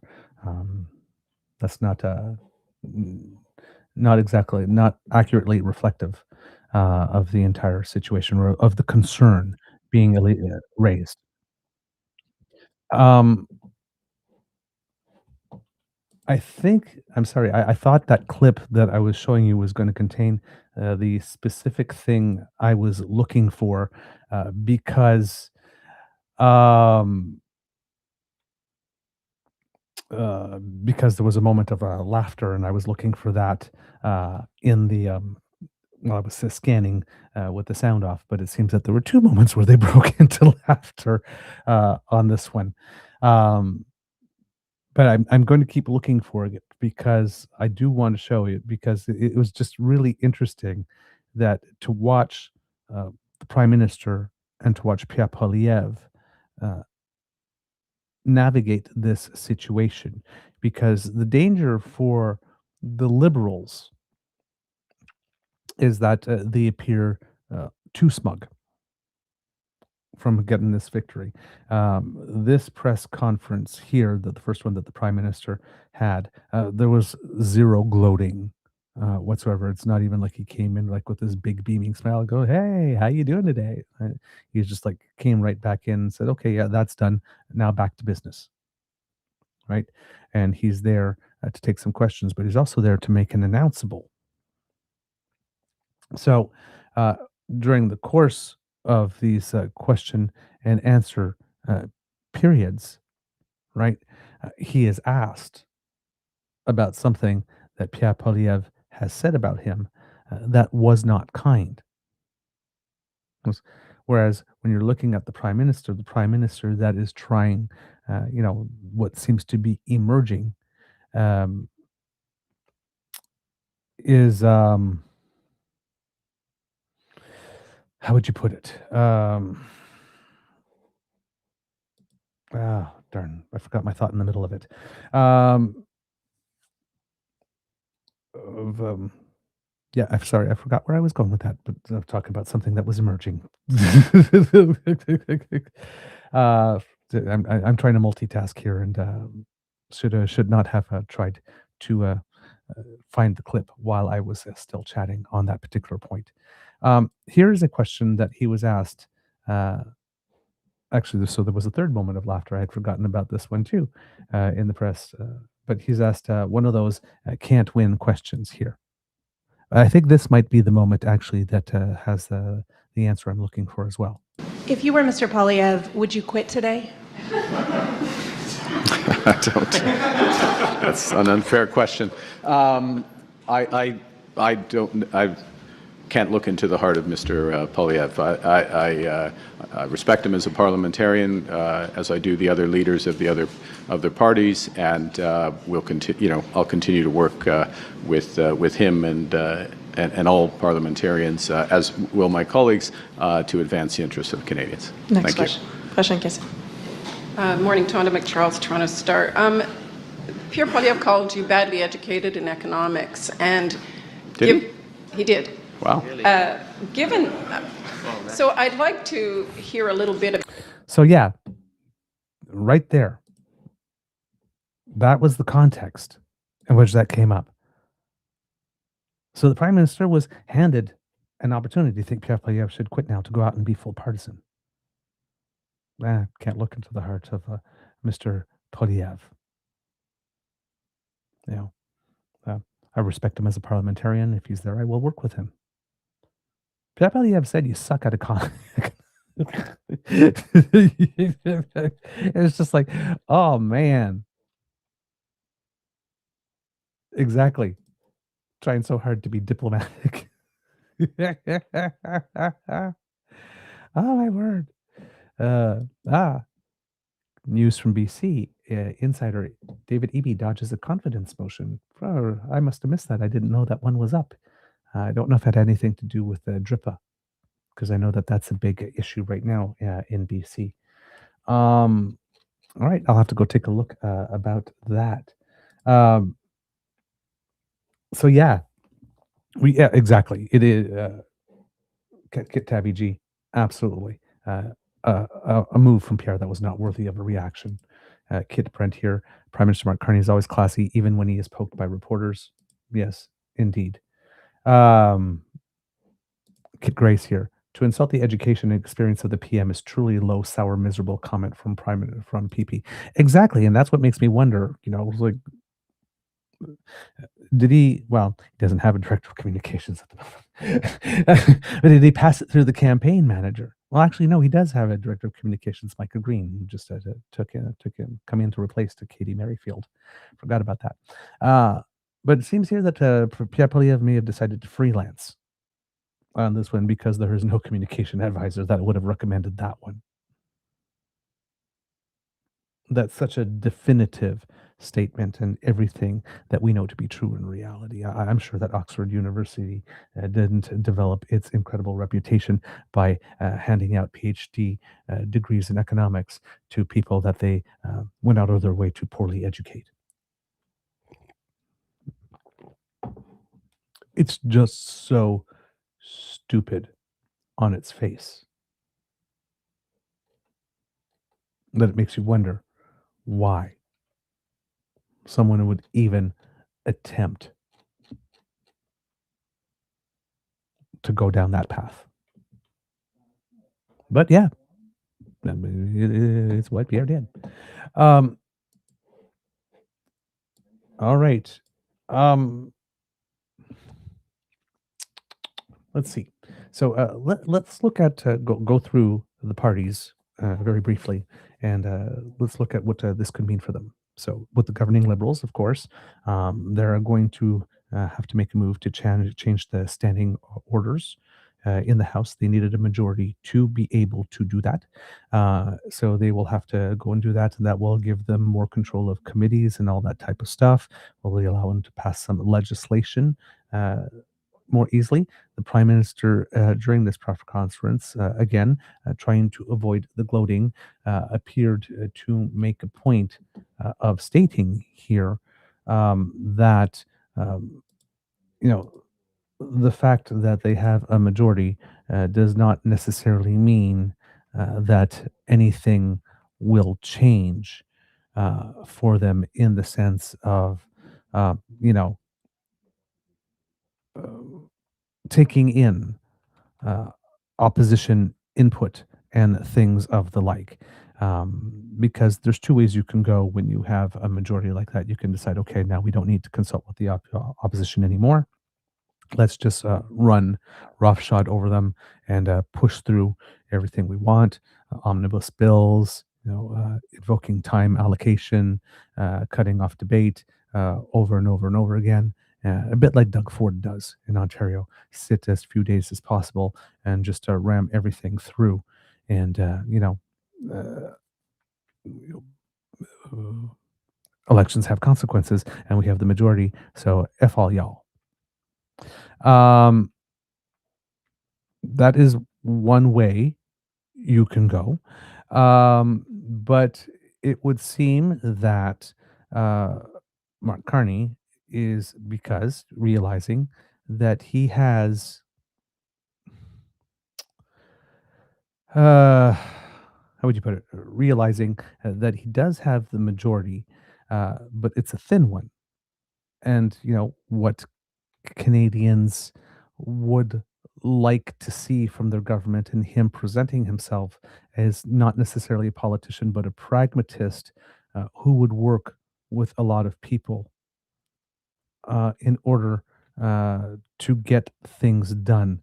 So it seems that he is going to keep on that path to try and still get the input and approval and buy-in of some opposition parties in order to be able to, you know, get things through and to make sure that that sort of unity vibe is maintained. So, in this press availability here, he is asked about um, how he feels about the legitimacy of his own government, considering that there was a floor crossing element and all kind of that that went into this. Hi, Prime Minister. Gillian Piper with Global News. You've been able to obtain a majority in large part thanks to 5 floor crossers, which the Conservatives have labeled as anti-democratic. Are you concerned the way you got your majority will erode Canadians' trust in our democracy? Well, first, I'd point to the election results last night. We have a majority now in the House of Commons, thanks to the electors in Scarborough Southwest and Terrebonne and in University Rosedale. And as concerns individual deputies who make a choice to support the government's program at this crucial time for the country, whether they're from whatever political stripe, orientation, geographic region they come, consistent with the government program, we're fortunate to have them, and we're moving forward together with them. But the by-elections last night were in Liberal holds, so you didn't gain any new seats. Well, I mean, Terrebonne, as-tu vu, Terrebonne, normalement, c'est... Ouais, c'est... OK. Dans le jugement du Cour suprême, ce n'est pas un liberal hold. Premier point. Deuxièmement. So with Terrebonne, he's saying, well, I mean, you know, in the judgment of the Supreme Court, it's the thing I mentioned before, it was not considered a liberal hold. The decision was annulled. C'est la tradition, c'est un résultat différent. Et en ce qui concerne dans tout. And according to the tradition of voting, the fact that we would have gotten that was a different a different result. So you know, it wasn't a hold here in Terrebonne. Dans les cas, la proportion de votes pour le Parti libéral a augmenté, a fortement augmenté. Alors, it's a strong vote in favor of those individual deputies, and I would remind that we are in a parliamentary democracy. Canadians elect the deputies. We're fortunate that we have 3 outstanding new deputies as part of our governing caucus, Dolly Begum, Daniel Martin, and Tatiana Auguste, and that we accept the results, as I said at the start, with both humility but also determination, because it's a vote for the government's plan, those deputies, and for the government plan. We know we need to continue to work with all parliamentarians. We will do so. Work with all premiers, which we will do so. Work for all Canadians. Next question. All right. And there's probably more to that in his initial statement when he walks up to the podium as well. So that's sort of like the lay of the land for the Liberals, right? And they need to focus now on getting as much accomplished as they can, given that they have this majority, because now he's got 4 years. But at the end of these 4 years, right, if he wants to be reelected, we're going to have to see some shovels in the ground on certain things. And the Prime Minister is very aware. He made it known in this press conference that, you know, he's got several projects that are several years in the making, and that the overall plan on this is as these individual projects all come online and start generating activity and the money starts circulating, that there's a compounding effect to this economic activity. And once we start to get into the compounding effect, which will be several years down the road, that's when you're going to really see the full benefit of this. But as we mentioned on the show several times, right, some of these products have to be laddered so that people see some stuff happening now. That's why last week, on the first day of the convention, the Prime Minister was in Montreal at the Port of Montreal, the Contrecoeur port, announcing that this project is the first one under the major projects office, even though it didn't need to resort to the special provisions of Bill C5 in order to get through. But this is the first project that has gone through the major projects office that is now fully permitted. It has its full okay and is going to be going forward this summer at some point. Shovels are going to be on the ground to expand that port. And then in a previous announcement, right, we saw that the announcement that he made in Yellowknife before heading off to Norway to meet with the leader of Norway and to go to that NATO exercise was that in the north, there's 3 more major projects announced, and one was the Mackenzie Valley Highway, and that ground will be broken on whatever they are doing there this summer as well. And then I think next year, in a previous announcement, we saw that stuff is going to be really starting to move at the Darlington nuclear power plant in Ontario, which was another one of these major products. So some of these are going to start coming online. There's going to start to be some activity, but there are other projects that take more planning and more time that will be coming along, like the Alto thing. That's going to take 4 years, but we have a public consultation going on. At some point, there might be another announcement. Announcement for contracts to supply the material for the tracks, all that kind of stuff. There could be other things that come along in the meantime until ground is broken. Approval of the route, approval of the plans, where the stops are going to be. There's going to be lots of announceables along the way that will be able to show the progress. But that one, we might not get a shovel in the ground to a couple of months before the next election if this thing goes the full 4 years. The other consideration for the Liberals, this is down the path. If Donald Trump remains the president of the United States, is whether or not the Liberal Party would like to have their next election prior to the next U.S. election. Because right now, if we waited for the 4 years since the 2025 election date, our election, I think, might be after the U.S. election. And if Donald Trump is not running again or loses, again, just as quickly as the ground shifted in this general election in 2025 to move away from the Conservatives to the Liberals, that ground could shift again. So that's the other consideration of the Liberals, is when they will want to go at some point. For the Conservatives, stop the bleeding is the big deal here, number one. And then the party, how long it wants to keep working under Poilievre, because the dynamics now of the party shift. From this point on now, the control is in the hands of the caucus.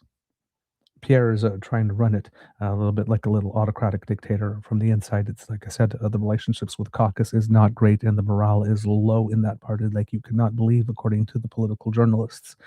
And 3 years is a long time to show up to work every day for a boss that's a dick and that you can't stand. And they do have that little Reform Act thing that they voted, where if 28 of them decide that they want to sign a letter to force a leadership review vote coming from the caucus itself, they can do that. So there will be a lot of paranoia still in the Poilievre camp as to try to make some adjustments if Pierre is going to insist still on staying,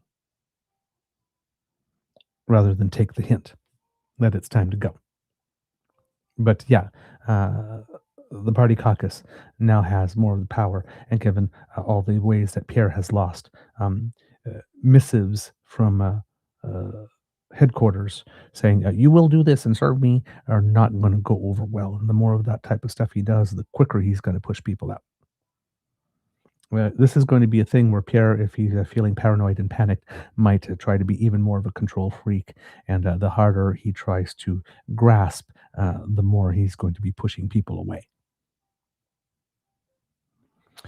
For the Bloc Québécois, things seem to be fine. The result in Terrebonne was a significant and definitely not a repudiation of Blanchette's leadership.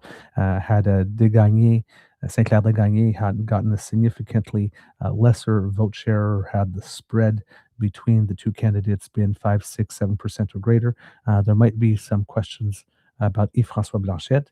The thing for the Bloc Québécois, though, is that Yves-François Blanchet is probably going to stay on for sure, absolutely, until the end of the Quebec election, because, he wants to be hand in hand with the Parti Québécois in terms of fighting for that, or at least he needs to be seen as being hand in hand with the Parti Québécois, fighting for that type of thing.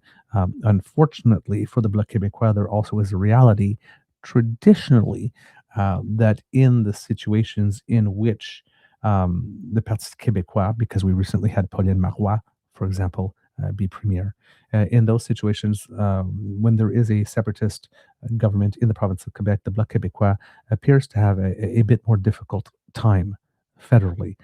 So in one way, it would be in the best interest of Yves-François Blanchet if the Parti Québécois doesn't form the next provincial government, which is kind of ironic, but obviously he cannot be seen not supporting the movement, of course. So there's a bit of a interesting relationship between the Bloc and the Parti Québécois, where the fortunes of one typically mean that the fortunes of the other, unfortunately, doesn't do well. I'm just trying to take a look here at some Quebec projection stuff here. The other thing here also is that in Quebec, things are starting to get a little more interesting, kits and cubs. If I show you this thing from 338 Canada. Here we go. This is fortunes in Quebec itself. I keep on asking it to pop up. It won't pop it up. There we go. It gets very annoying when you have to ask 3 times for something to happen, and then it doesn't. All right. So if you look at these results here, this is the seat projection here.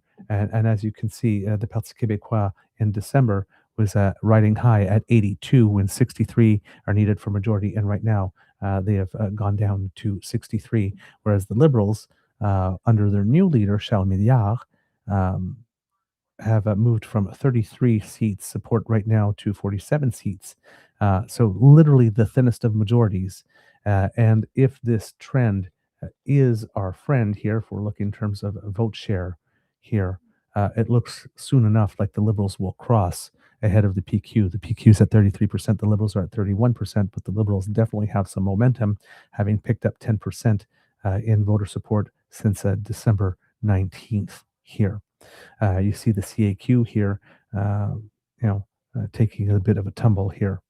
And the Quebec Party that Alexandre Boulris might go and run for here in last place at 9%.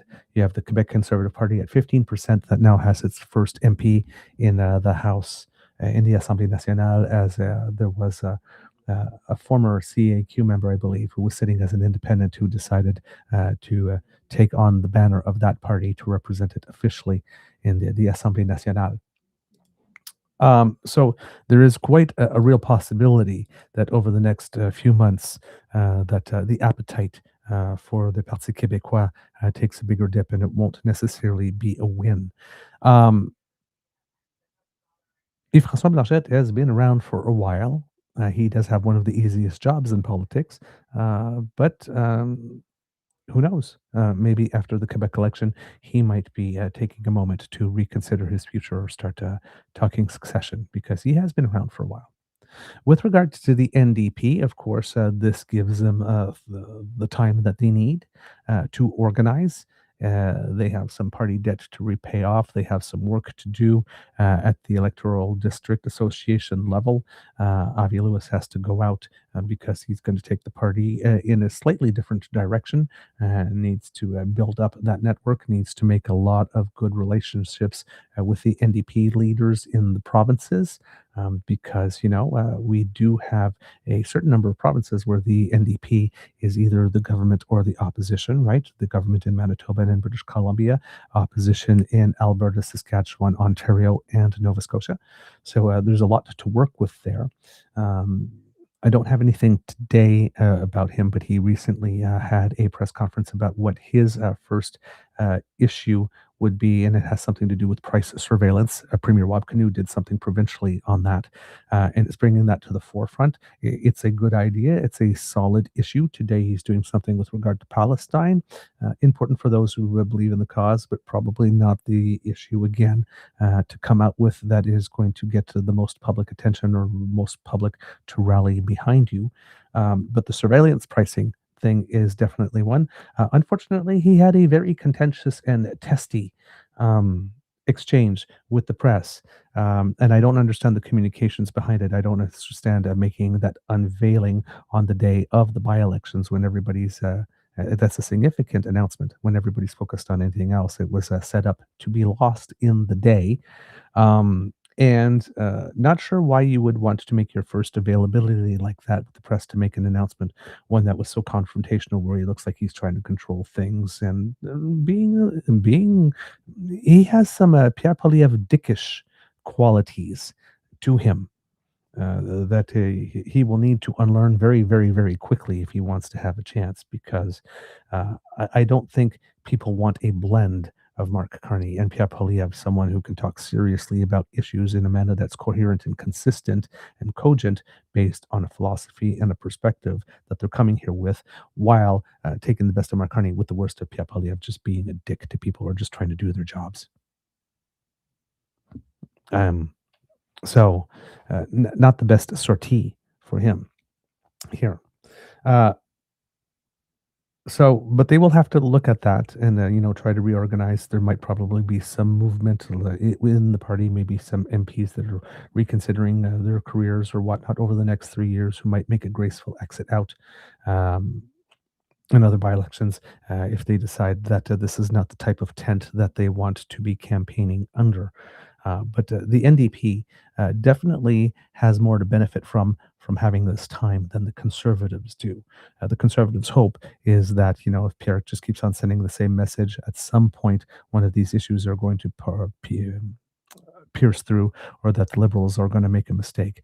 And, just sitting there and waiting for your opposition to make a mistake so that you can pound on it, and hoping that happens, being pretty much your only political strategy, shows how far in the toilet you are at the moment. So they're going to need a little bit more than that. And again, that 3 years, if Pierre, let's say the caucus gives him another 6 months or a year to say, okay, well, fine, we'll give you another year. But if the numbers are still similar, you're gone, buddy. Again, that could be a very long year. Whereas for the New Democrats, well, if they have a plan and they're going to rebuild and they have to put that plan in action, that runway of them not having to worry about an election coming on at the same time where they wouldn't be fully prepared is actually a benefit for them. And again, I keep on reiterating that given the public mood and the polling or whatnot, the NDP have a lot more immediate points to gain in the public sphere by participating with the Liberals and tag team slamming the Conservatives. The table has never been better set for the NDP to make the case that the Conservative Party of Canada, rather than the Liberal Party of Canada, should not be the natural governing party, that the Conservative Party of Canada should not be the natural opposition, that this party is too far gone and not serious enough to form the government, and also too far gone and not serious enough to even be the official opposition. They just need some time in the sin bin to get their act together and clean some house and get their crap together. If the NDP could actively campaign on that for quite a decent time, they might create a dynamic that they could supplant the Conservative Party for quite a while, especially since the Liberals have taken a few steps to the right here. If the Conservatives wanted to take if the NDP wanted to still have some leftist ideals, but take a couple of steps towards the center to try to occupy some space that they feel the Liberals might be vacating by taking a few more steps to the right, you might create a situation, a couple of years from now, where the Conservatives are the party that are trying to struggle to break through, because the Liberals have got the Conservative part down and the NDP has the center right, the center left stuff down, as well as the further left. So there is an actual golden opportunity right now to squeeze the Conservatives out if the NDP and the Liberals work together in a kind of way to keep on kicking the Conservatives while they are down and vulnerable, and hoping that they stay there. Let's see if the NDP decides to pursue that policy, because in the last election, 2025, the NDP actually lost more of their seats to the Conservatives than to the Liberals. So, and if there's going to be a civil war within the Conservative Party and it's going to be a hot mess, it seems that that's the one. That's your target. We'll see if the NDP is strategic enough or disciplined enough to take that. And then we have the Greens with Elizabeth May, of course, who is looking to step down as leader after this term and hoping to plan a succession, hoping that the succession plan goes much better than the previous one, because when we had the previous one, everything was set up for the Greens to take a big step forward. The environment was all over the place, and Elizabeth May had done some good work over several years and was looking to pass the torch to a new generation with more dynamic leaders. And then we had the Enemy Paul thing where everything just went to pot in record time, and Elizabeth had to come back and try to, save it. The party was at 3 seats at the time that happened, and then it fell back down to 1. So the party was just about to take off and seize itself and really cement itself. And the transition to new leadership didn't work in that case. So hopefully the Greens with Elizabeth May have a little bit more time also without another snap election to try to prepare that succession and maybe have a better way forward than they did have last time. Not sure if Mike Morris in Guelph, who did not win his seat, only by a very slim margin in the last federal election, would be taking a crack at becoming the party leader. He does say he intends to run again in the next election in Guelph. And given that he has some parliamentary experience already and is a very affable and extremely very likable guy and rather telegenic, could be a good choice. But then there could be somebody else from the movement that comes along as well. But that's what it kind of, and then of course we're talking about the People's Party. Well, I mean, that's just a vanity project for Max Bernier. So there's things that it would probably need to do, like Max Bernier stepping aside, which is probably not going to do. So there's no point in going further into that speculation because it would literally be as useful as astronomy courses to earthworms. There you go. I'm going to go a little over because I didn't expect to spend so much time talking about this, but I guess I had a little bit more to say today than I thought I did after all the talking I did yesterday. There was another election result that took place around the world, and that was in Hungary. We've been watching this nation for quite a long time because it has had quite an autocratic leader, Viktor Orban, head of the Fidesz party, I believe it was, who's been in power for about 16 years and who has been gradually, incrementally, with every single extra year that he has been in power, making changes to Hungary, including constitutional changes. And each single one of them layered on top of each other turned Hungary into what was called an illiberal democracy, where the government had control of courts and had control of academia and had control of the media. All the things that we were talking about at the beginning of this show were happening in Hungary. And basically, the political system in Hungary had switched such that Viktor Orban believed that he had made everything election proof. So in other words, we would still have elections and election campaigns and all that kind of stuff to create the illusion that we still had a democracy, but there would be no way really for any other party to win, because when you have the entirety of academia telling you that every other viewpoint than the government's is wrong, when you have the entire media machine being 100% propaganda and telling you that everything that the government does is right and that everybody else is this and that and any other thing. When you control the courts and can't be held accountable, how does an opposition party win? And in Hungary, they had set a situation that winning was not enough because of all those constitutional changes. If you wanted to win and actually make a difference, you had to win with a 2/3 majority in order to have the right to unilaterally change the constitution. And by some set of circumstances, there's an opposition party that managed to do that. Now, I do not have confirmation of this, but I did hear it somewhere, that in Hungary, something happened, like happened in France, I believe, as well, that there were some parties that decided not to run candidates in order to make it more possible for one party to defeat the government, which is something that we've talked a lot about in Canada, right? Some strategic voting and asking party not to field candidates to ensure the Conservatives don't win when they are being particularly toxic. According to the BBC, Viktor Orban's 16 years in power is over, and a system condemned as an electoral autocracy lies in tatters, defeated by a 45-year-old former party insider who convinced a majority of Hungarians to bring it to an end. "We did it," Peter Magyar told a crowd of cheering supporters beside the River Danube, overlooking Budapest's magnificent parliament on the other side. "Together we overthrew the Hungarian regime." Preliminary election results based on more than 98% of counted votes put his TISA party on course for an extraordinary 138 seats, with Orbán's Fidesz on 55 and the far-right Our Homeland on 6. The landslide will not only allow Magyar to overturn Orbán's increasingly unpopular domestic policies, but reset Hungary's global relationships.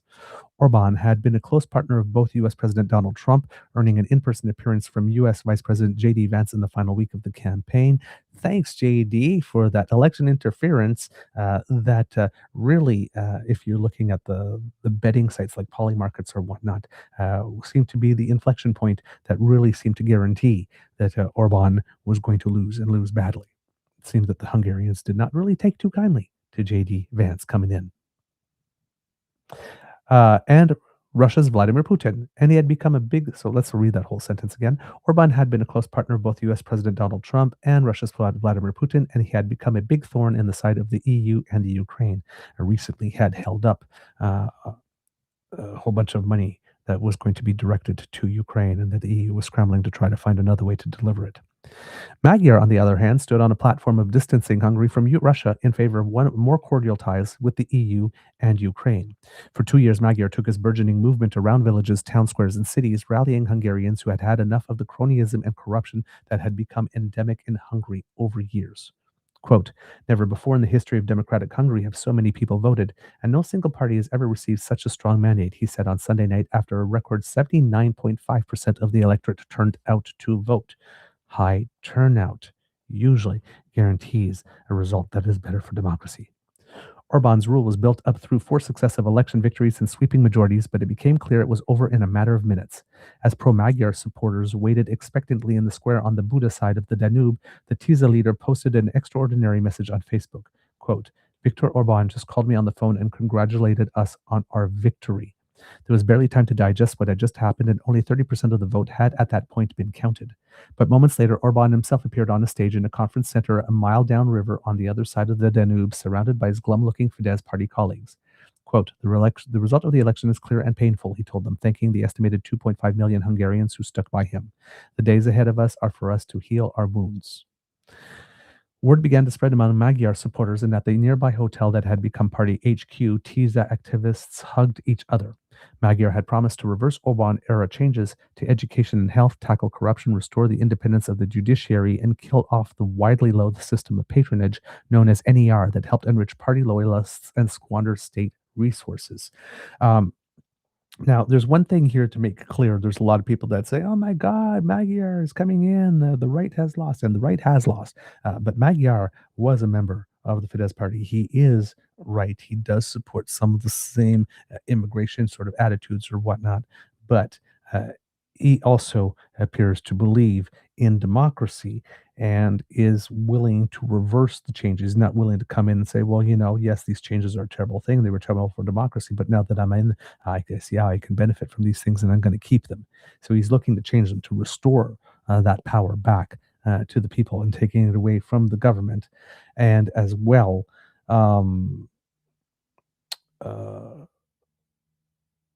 looking to the main issue here, rather than continuing the pivot towards Russia that Orbán was taking the country down, actively choose Europe and to be a member of the European Union. They are a member of the EU, but a more active member of the Union, clearly not an obstruction or a thorn in its side.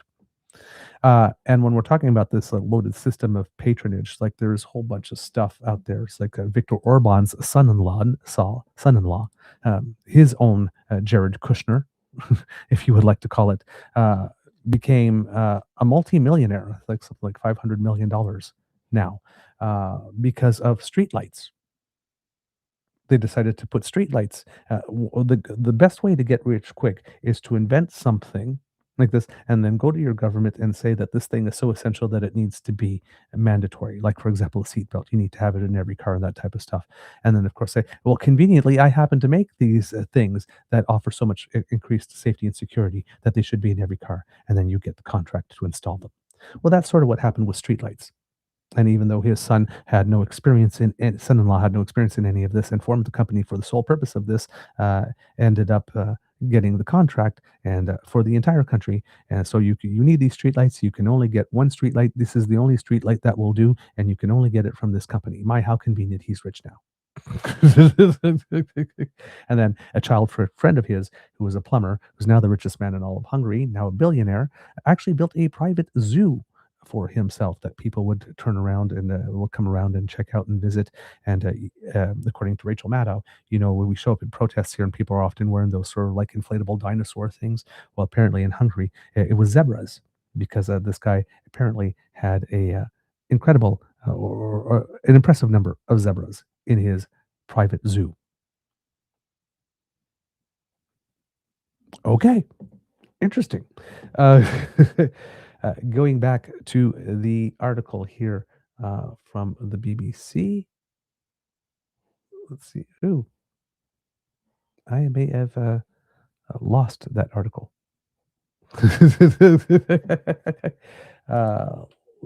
There it is. To make those changes to the Constitution, he needed a two-thirds majority of the 133, two-thirds majority or 133 of the Hungarian parliament's 199 seats. Though the final results are not yet in, at the time of the reading of this article here, Tiza was on course for 138. Magyar had been telling his supporters to prepare for a change of regime, and now they had it. The parties truly started, and the champagne flowed. Cars blared their horns across Budapest, women waving Hungarian flags through open sunroofs. Many of those who backed Magyar are not natural supporters. For years he backed Orban, and now he has brought him down. Quote, he's someone you cannot be absolutely sure of, a lawyer called Agnes told the BBC. But we're at a point where we need to hope for something better, which he promises, and we truly hope his promises will come true. And he came to prominence from essentially becoming some type of whistleblower and denouncing corruption. Another target in Magyar's site is pro-Orban state media. The M1 TV channel has until now slavishly towed the party line, along with what were once independent websites brought up over time by Fidesz allies.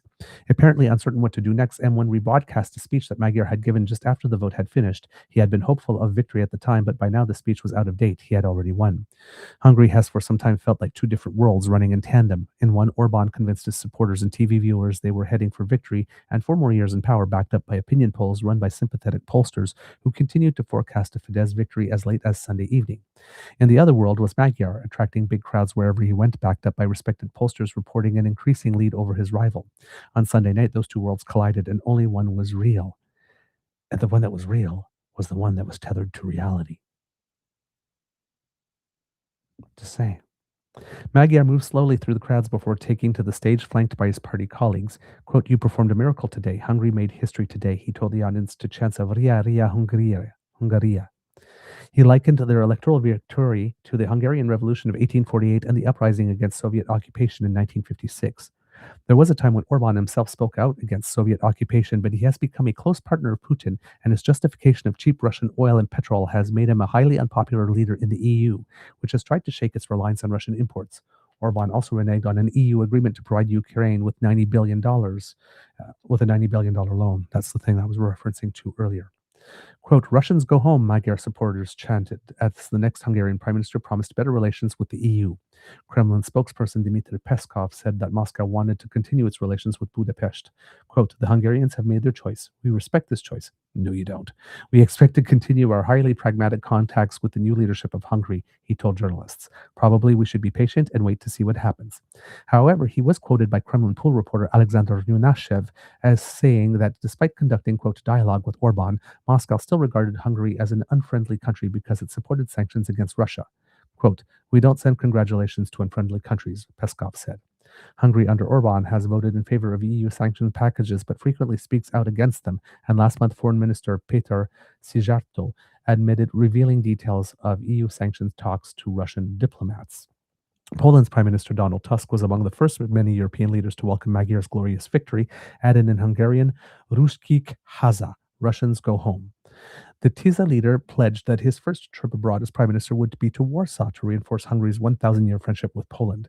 He has also promised to travel to Brussels, where he aims to persuade the European Commission to unlock as much as $17 billion in funds frozen over failures to tackle corruption and maintain independence in the judiciary. That's probably going to be one of the most important things that he is going to do if he can convince the president of the EU Commission, Ursula von der Leyen, and other people in there that he is serious about rooting out that corruption and will take the steps that could free out that money that could be very, very useful to Hungary, because Hungary happens to be one of the poorest nations in the EU. By some standards, the poorest, tied with Bulgaria as the most corrupt country in the EU. It has, this is data I picked up from Rachel Maddow here. Highest accumulation, it has the highest cumulative inflation, double what it is in the rest of the EU over the last 6 years. The salaries there are less than half the average of what everyone else gets paid in the EU. Unemployment is highest it has been in 10 years, and the total economic growth was 0.4% last year, which when you compare it to the United States, was a stellar 0.5% last year. So it would seem that Donald Trump is slowing the U.S. economy to a rate that caused the people of Hungary to overthrow its government. Way to go, Donald.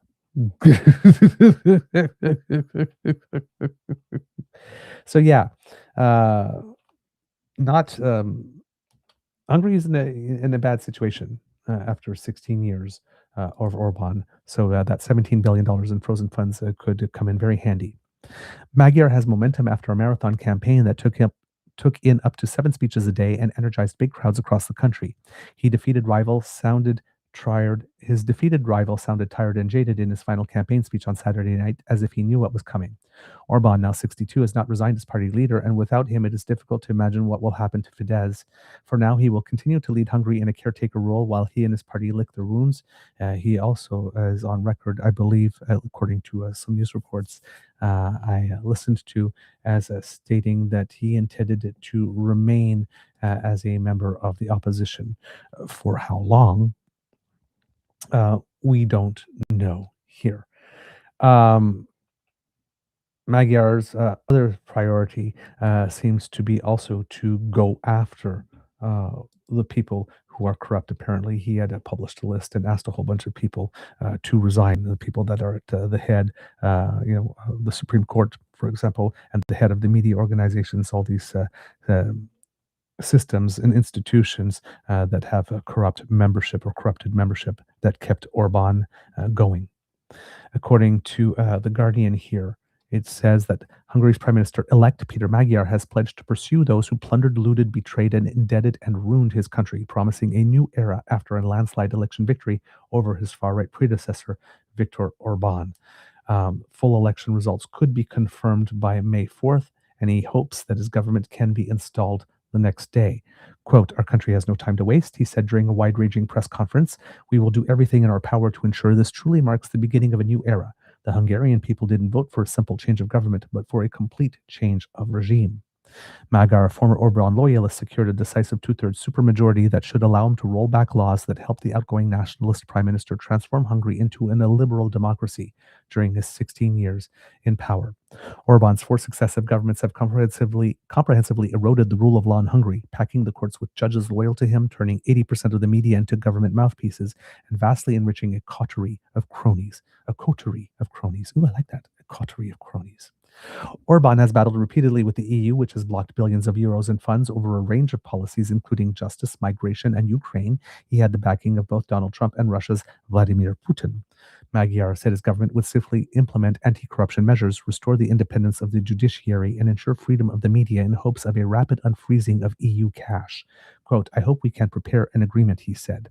He said Hungary would, quote, never again be a country without consequences, promising to establish a national asset recovery office that would ensure the political and economic criminals who, quote, stole from the country would be held responsible.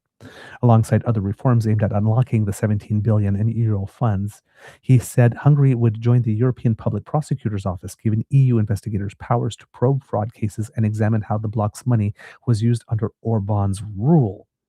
It seems that this new government of Hungary will not be afraid of going after their leaders criminally and using the judicial system and maybe seeing if they could go to jail. I'm sure that's something that Donald Trump is really happy is happening now, especially considering the extortion of Brazil he tried to impose so that Brazil didn't send Bolsonaro to jail for trying to stage a coup, just like Trump did. So yeah, this is not going to make Donald Trump happy. Another country showing an example of a leader that can be going to jail and sent to jail for being corrupt. The new government would, quote, fundamentally do everything to restore the rule of law, plural democracy, and the system of checks and balances, Magyar said, but insisted it would not use anti-democratic measures to restore the rule of law. It would, however, quote, amend the constitution and write into it that in future anyone can only serve as prime minister for 2 terms, which is 8 years. He said, applied retroactively, this would bar Orban from running again.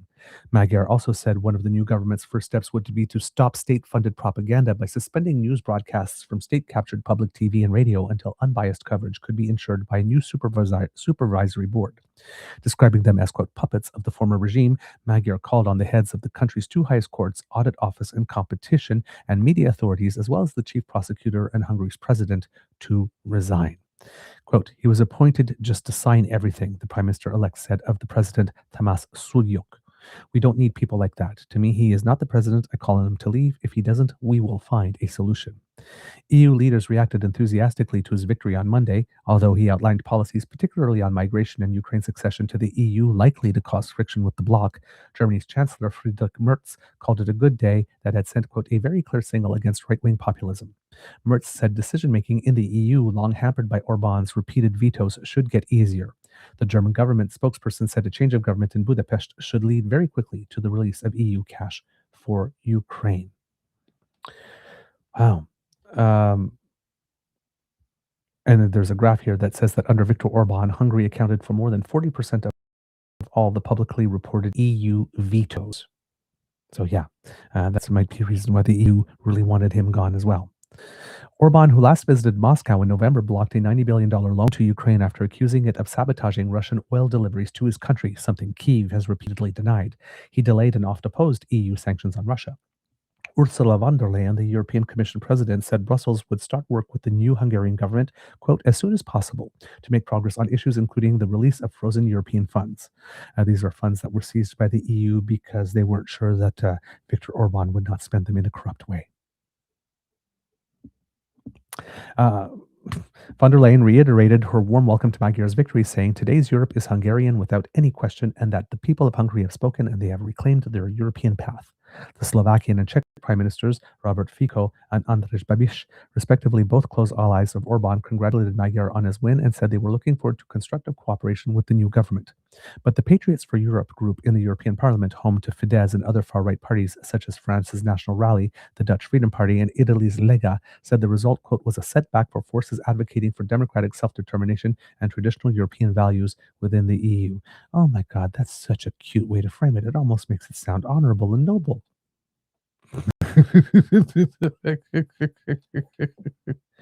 So yeah, a little interesting tidbit, considering that Viktor Orban jail might be in his future. His son-in-law, the guy that became a multi-millionaire by selling those streetlights, appears to have fled to the United States. Imagine that. Wonder why. He felt the need to flee. Curious. But yeah, surprising here that Viktor Orban actually stepped down, because everybody was talking about whether or not he allows this election to be held. But I guess he had thought he had election-proofed the system so much that there was no possible way that he could lose, and ended up with a pretty interesting surprise. But the fact that he didn't put nails in the floorboard and "from my cold dead hands" and conceded and went away was rather interesting. Now, people would think of, okay, Hungary is a country of just 10 million people, relatively poor in the EU. What's the big deal? This is a very, very big deal, because Orban is not just any leader. He is the one that's been there for 16 years. He is the one that's been held up as not a model for how the global right could seize control of a country and systematically disassemble all of its checks and balances and systems and whatnot, to bring them under the control of the government and remove them away from the people, to maintain the illusion of some type of democracy, while creating a system where you are going to be government for life. It's not a model. He was viewed as the model to follow for doing that successfully. He was the star. He was the one that everybody emulated themselves over, because the global conservative movement, thanks to the IDU, what it does is that they try things in different countries, and when something works, then they take it, and the IDU ensures that it gets replicated in all the countries. That's why when you get a Donald Trump, or you get this Brexit thing like this and it works over there, then you get a Donald Trump, and then from Donald Trump you get to have your Malay. And then you get all these other people that try to behave in this way. And they will keep on repeating the formula. That's why Pierre Poilievre sounds so much like Nigel Farage and Donald Trump, because they take the thing that works and then they fund it, and they do the education and the training and the courses, and then they perfect it and whatnot, and then they spread it. That I know of, there is no IDU equivalent for democratic parties. Some sort of global operating system that ensures that whatever works in one country gets copy and pasted everywhere, and that those strategies and lines get repeated everywhere. Because if it worked there, let's see if it can work everywhere else. But Viktor Orban and Stephen Harper, very, very, very, very, very, very close friends, especially through the IDU. Very, very close friends. There's a reason J.D. Vance was sent to Hungary to interfere in the election, try to create the impression that Donald Trump supported them, and to try to flip that. There's a reason. There's a reason that a lot of people, even within the Conservative Party of Canada, there was a time where they were holding up Viktor Orban as his strategies and his policies as things to emulate. He is the guy, the model. He thought he had it all figured out. He didn't. He lost and conceded. He lost so bad that there was no other choice to concede. There was no avenue for him to try and hold on, unless he wanted to try and stage a coup as well. So here we have a situation where in Canada yesterday, Canadians in 3 ridings delivered such an abject and total rejection of the Canadian conservative movement and the product that it had to offer. Finalized it. Whatever it is you are selling, we do not want it. Go back home, go away for a while, come up with something better. Better product, better attitude, better approach to dealing in Parliament, a better approach to dealing with people. Just change. Because whatever it is that you're doing, that's not it.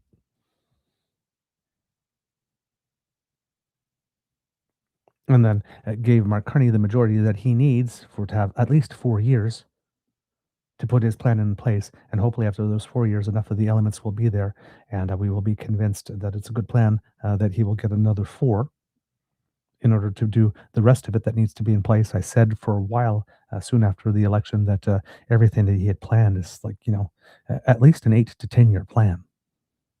It's something that requires 2 or 3 mandates to fully implement.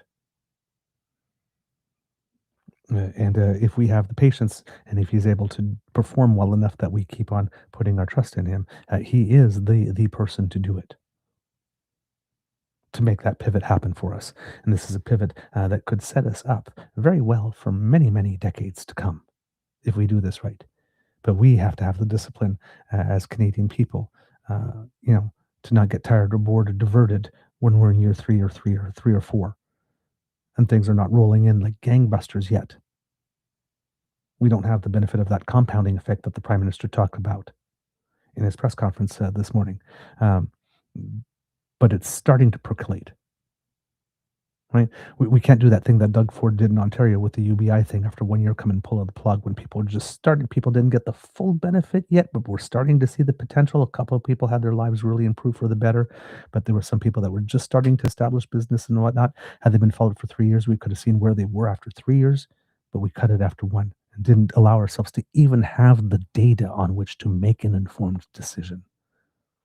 Doug Ford was so scared that it would work, that he would have to dish out money to people rather than his developers, that he didn't even wait for the data to tell him that this would be a bad idea, probably suspecting that there would be no data telling him that it's a bad idea. So we have, in Canada, we have solidified our position of resistance to the United States. So when the Prime Minister goes to the awful office at one more time at some point, when he probably will do, and he will be able to follow up, said, yes, I told you last time I consulted with the shareholders of Canada and they said, sorry, we are not for sale. I just consulted with them again and they told me even more so, not for sale. And here's a majority to make sure that we are not sold. Sorry. And coupled with the reputation that Canada has developed on the world stage, thanks to Mark Carney being our Prime Minister and saying a couple of things at the precisely right moment, and seemingly taking some leadership roles in terms of trying to ensure that there's still some type of rules-based order, at least for the majority of the middle power nations and smaller ones who like predictability and stability. And the fact that we appear to be very respected on the world stage, well, that helps a lot as well with Canadian public sentiment. The fact that everybody is going to him to ask him what he thinks. And we're the ones that are providing that to the world. That also is a point of pride. Because we're a player. We are leading. So the power of Mark Carney as it stands to Donald Trump is not only Mark Carney himself, or that he's smarter or a better planner, or actually has a plan, has some patience, can execute, doesn't get distracted, doesn't get bored. But he's even got the damn backing of the king, right? Which one of the few people Donald Trump appears to respect. So, and Donald Trump, as we mentioned, likes celebrity and likes power and credibility, and Mark Carney has all of that and wants to be in the in club. So we have a rejection of the right, that global right movement happening right here in Canada. That attempt to make our politics much more American. We have pushed back hard against that. And on the global scene, the world has seen Canada, the Canadians, take its country from a minority to a majority to continue pushing back after Trump. After seeing 1 full year of Trump 2.0, we've decided to do that. That is going to give a lot of inspiration around the world. What Hungary just did, Hungarians have just done, is going to give a huge ton of inspiration around the world. No matter what system you have, this is not permanent. The power of the people united will never be defeated. It might take a little time, but it will never be defeated. And in Hungary, the figurehead, the mentor, the guru of this entire movement, the one that everybody was looking forward to emulate him, to follow him, to be like him, to follow his policies, his plans. Project 2025 by the Heritage Foundation, that's Viktor Orban's, what he's done.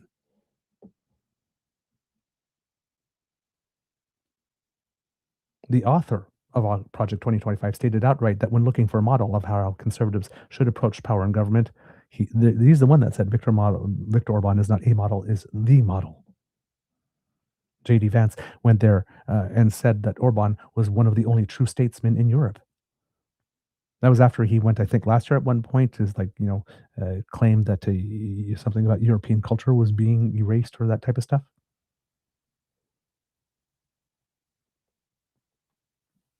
He was the longest serving leader in the EU until he was defeated. Everybody bought in that he had successfully rigged the system to be leader for life. Controlled the courts, controlled the media, controlled academics, controlled everything. 2/3 majority to be able to unseat him. Or even if you did unseat him without a 2/3 majority to undo his legacy. And he was still defeated. And when you add this to defeats that there have been recently in Germany and the Netherlands and France, in Poland, in Romania, if you remember, they had that candidate that was almost an entirely online candidate, and that they discovered that there was something wrong and they had to annul the results of the first round. And now this guy might also be going to jail at some point. There's a lot of countries that have rejected. Bulgaria, a couple of months ago, had managed to get his economic affairs in order enough, I think, to move to bring in the euro as its currency. Because there are certain countries in the EU whose economic status isn't strong enough to join the euro area for a currency. Like Romania is still using the lei over there, their traditional money. But on January 1st, 2026, Bulgaria joined the euro area. So that's taking another step away from the Russian sphere of influence and wanting to focus on becoming a full member of the European community. On January 1st, 2026, it was determined that a Bulgarian lev conversion rate of 1.9583 per euro would be in place. So the right, and then when you add to that what you're looking at the United States, how Donald Trump appears to be being rejected. I'm not saying that this is it, but you might want to hold on. For those of you who are like me, who are hardwired for optimism, our optimism might be being rewarded right now. This might be a pivotal moment. These last few days, that election in Hungary and this decision in Canada, these might be two very important signals to the global right movement.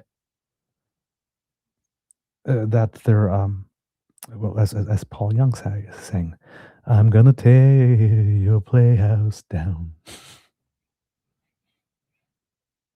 It might be ending for them.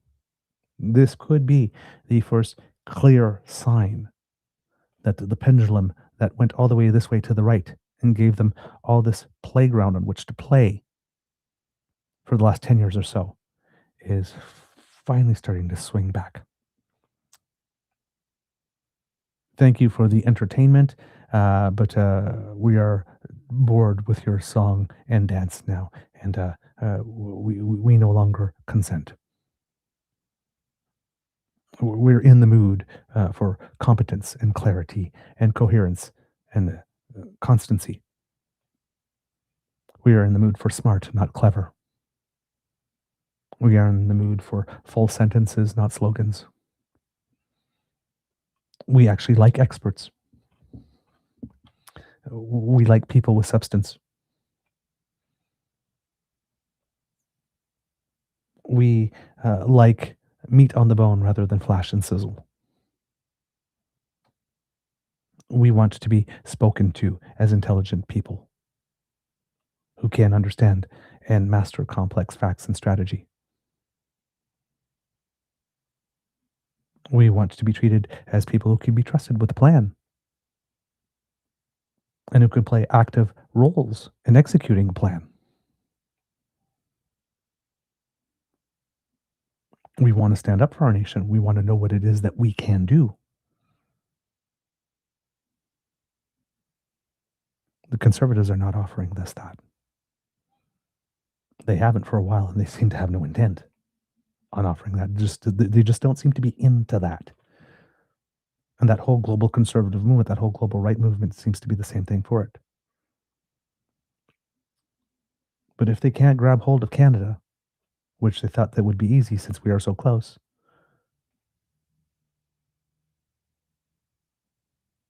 and if they've lost Hungary,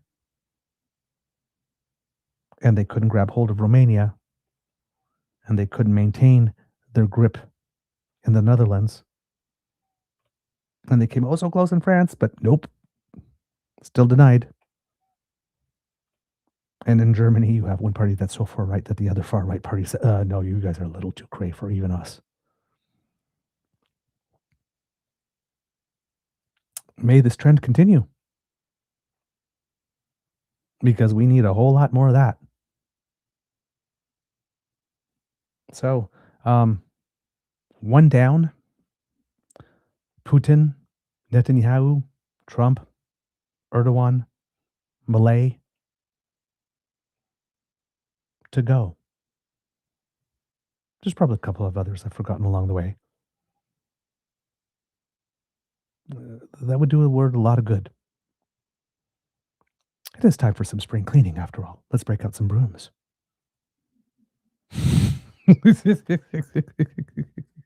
All right, one little last bit of news for you. In the province of Quebec, the Coalition Avenir Québec has chosen its new leader. As suspected, the new leader is Christine Fréchette, who defeated Bernard Drinville, a man who had a significant amount of name recognition by virtue of the fact that he once was a newscaster. The difference between some of the two candidates is that Christine Fréchette seemed to be a lot more economic focused and economic minded. Bernard Drinville was a little bit more culture wars, identity, sovereignty defined there. So she won 58% to 42%.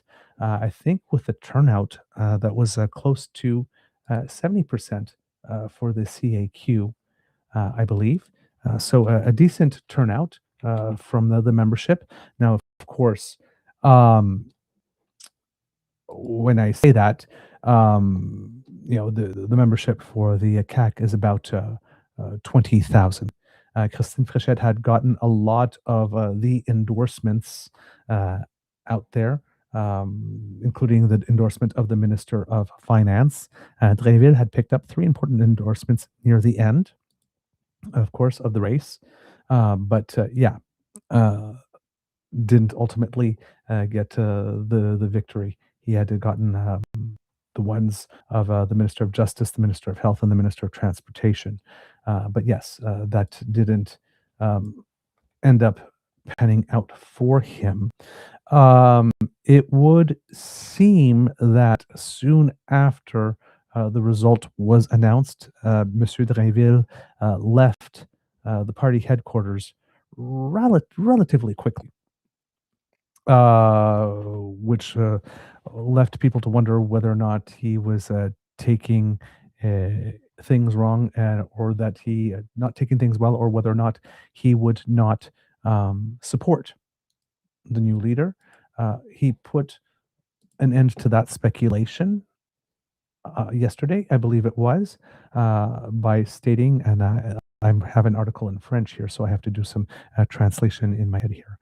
But it says, the day after his bitter defeat, Bernard Drinville finally rallied himself to his rival Christine Fréchette, who was elected head of the CAQ yesterday, and at the same time, Prime Minister-elect, or Prime Minister designate, Premier designate, I should say. So yes, he obtained 42.1% versus 57.9 for her, so 42 to 58. He says the dust has started to settle. He wrote on the platform on Shitter on Monday. He is the representative for the riding of Lévis, by the way.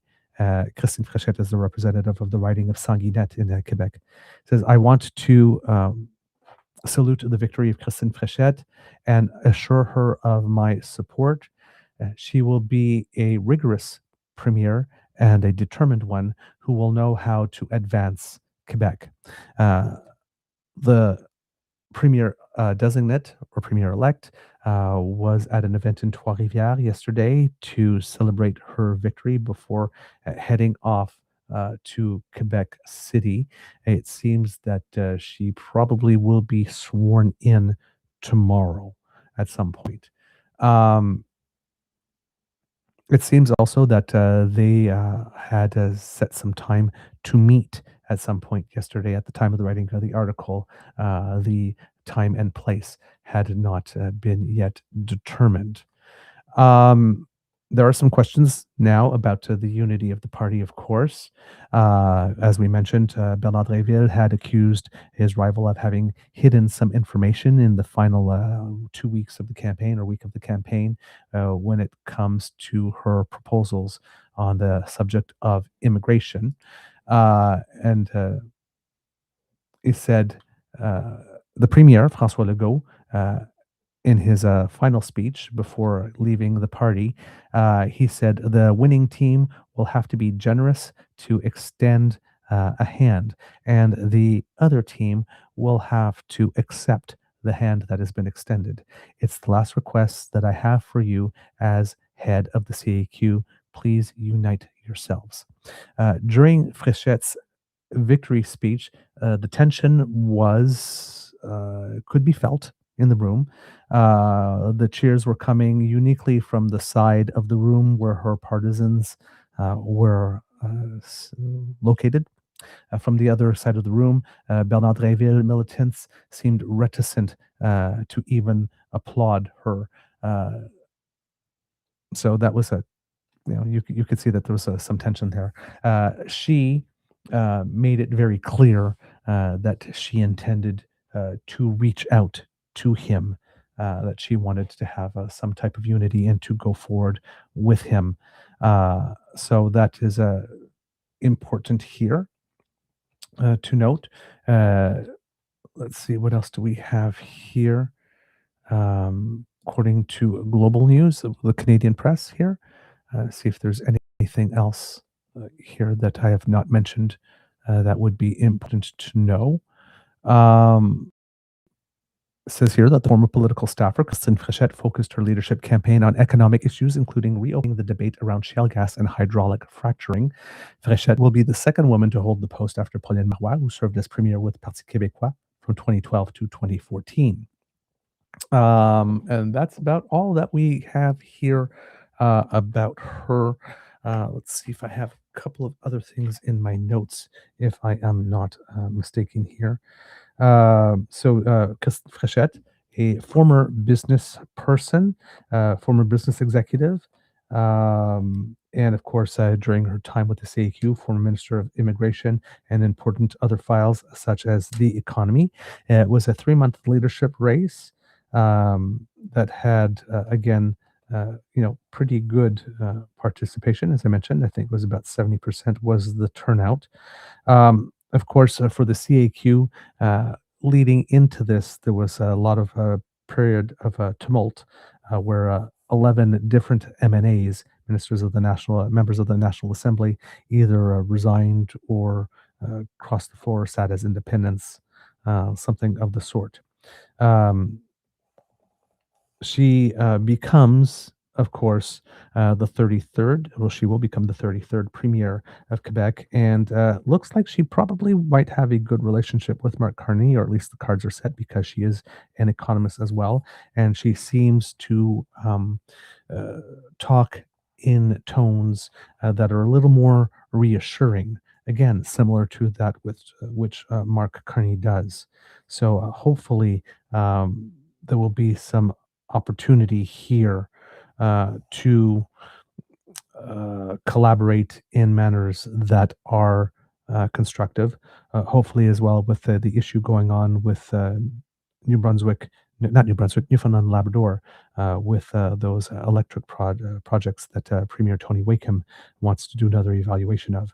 Hopefully, there can be some, this is a leadership that this can move forward with, even though it might be leadership that only lasts about 6 months. A lot of people are joking that she picked up a summer job.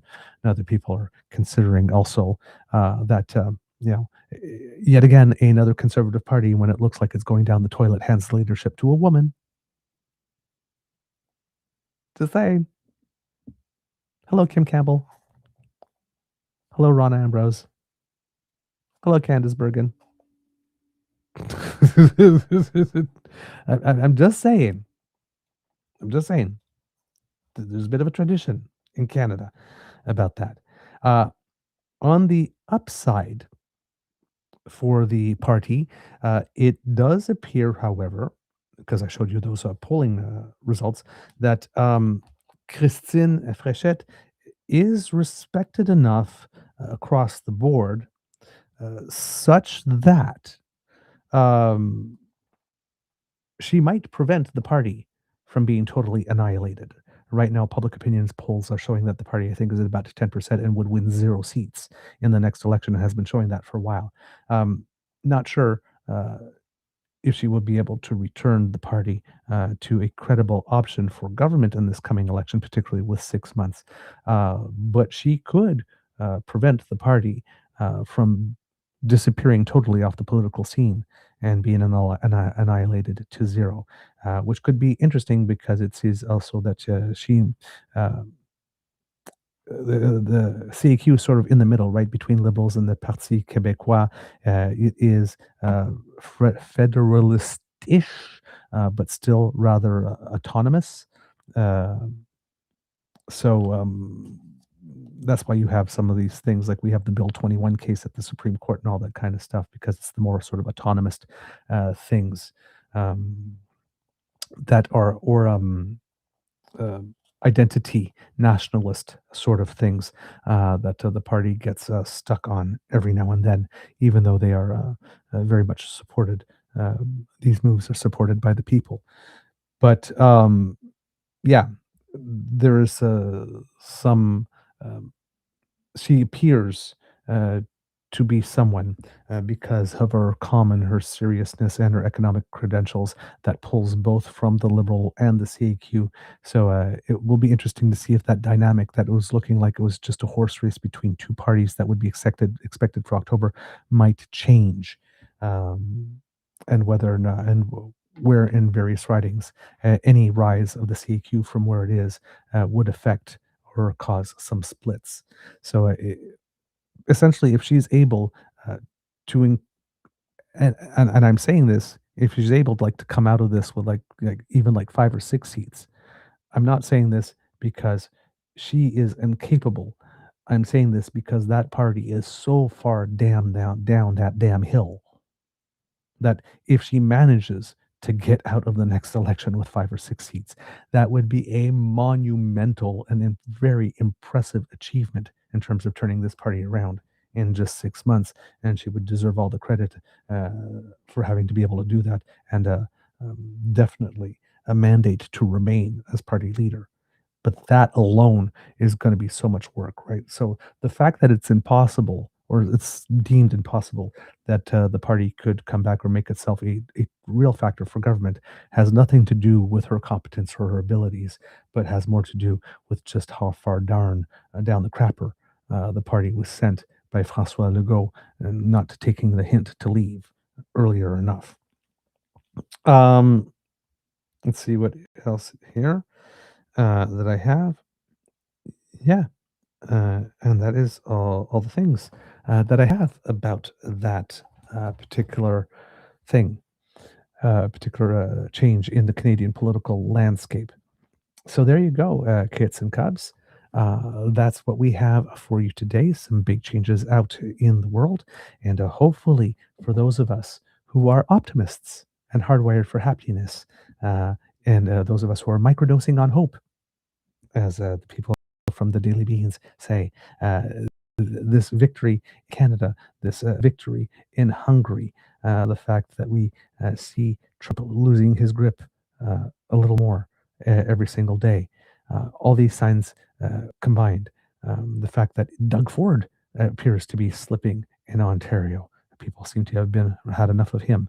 The fact that maybe there might be some actual real police investigations going on in Alberta with regard to its conservative government that might be able to change things. Maybe under the snow this year, before the snow fell, we planted the seeds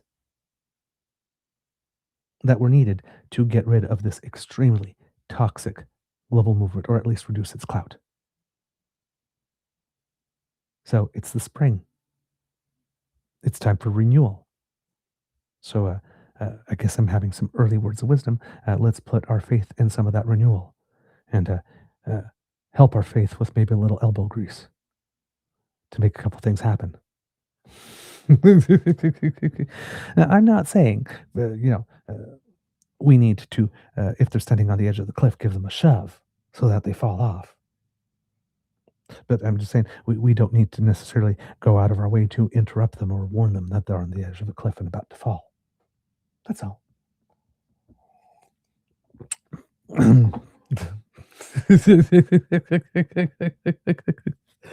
Ah, man. All right. Kids and Cubs, that's the end of this episode of the Daily Beaver Morning Show. We hope that you love listening to us because we love making this for you. Remember, sharing is caring and word of mouth is priceless. So please tell your peeps and poops all about us. We really appreciate it when you do, especially when you include a word or two of yours saying why it is that our content has resonated with you. Thank you so much for all of that. If you would like to help us in other ways, Kids and Cubs, we have some ways to do that. If you scan this QR code, it will bring you to our YouTube page if you're not on it already. And there you will find our like, share, and subscribe buttons. We ask you to smash with them if you are on our page right now. Please do it now so you don't have to remember to do it before you leave. But if you are not on our page now, please go there and click subscribe. And if you are on our page right now and you haven't clicked subscribe yet, why not? Please click subscribe. Pretty please, with maple syrup on top. And while you're there, click on like and share too. It helps us with the algorithm and helps people find us. Thank you for all of your help. And if you would like to help us in other ways, kids and Cubs, here's another way. This QR code will bring you to our coffee page, ko-fi.com/eagerbeaver.com. And why would you want to go to our coffee page? Well, because you think that the content that we present is of such value and quality and, I don't know, entertainment and informative, so informative that you want to encourage us to do more. Or maybe you just feel sorry for me and would like to send me a little bit of encouragement in the form, liquid encouragement in the form of hot chocolate in this cup, because hot chocolate makes everything better. It also keeps your favorite beaver nice and moist. So if you would like to ensure that there's enough beaver moistener in this cup to help me get through the day and prepare tomorrow's show for you, well then, it's an emergency. Please donate now. Like you hear Sarah McLaughlin in the background. For $5 for $5 a month, you can support this beaver.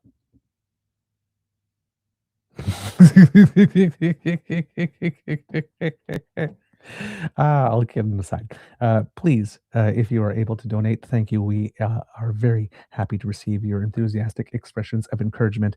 And when they come through our coffee page, we get 95 to about 97% of your donation.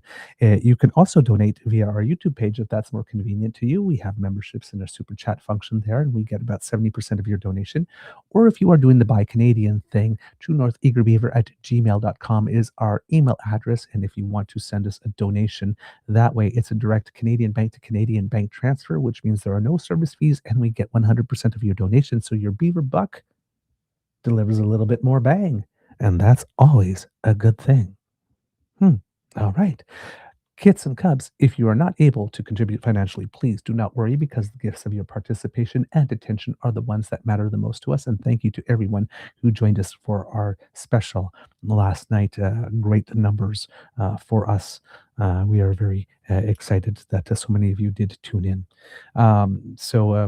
Yes, please use our email address to let us know what you think about the show or to offer some guest suggestions. Of course, if you want to find us on our socials at True Eager at the Blue Sky Beaver Lodge and on the Shitter, True North Eager Beaver on Facebook, our original home. We have an Instagram run by Kit Uncover. We have the Damn Fam Discord if you want to keep the conversation going. We have our Substack called Beaver Bites. You can find us a whole bunch of places. Please go there. And of course, right down here on our YouTube page in our comments section, if you have something to say, please write it. We read everything you write, even though we're not able to answer everything. And also remember our hashtags, Kids Who Cook, Kids Who Craft, and Kids Who Cultivate, and to send us your good news to help us get through the day when the doom scrolling gets a little much. Because democracy is something that you do take the day off to, kits and cubs. You did a lot of heavy lifting over the last little bit. CAQ, by-elections, lots of stuff. We got more by-elections. We've got more leadership elections coming up in British Columbia in May for the British BC Conservative Party. And we have the public consultations for the Alto Train. If you go there, altotrain.ca/en/public-consultation. That's up going on until the 24th if you want to do those things. But otherwise, kids and cubs, just take a day off and celebrate your success. Celebrate your achievements. You've done good, Canada. You've offered us 3 more years of peace of mind and being able to just breathe. If you feel a weight off your shoulders, that's the power of a good exhale.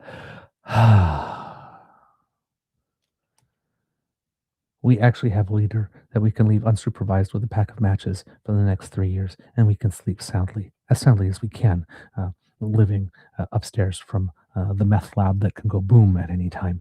But you know what I mean.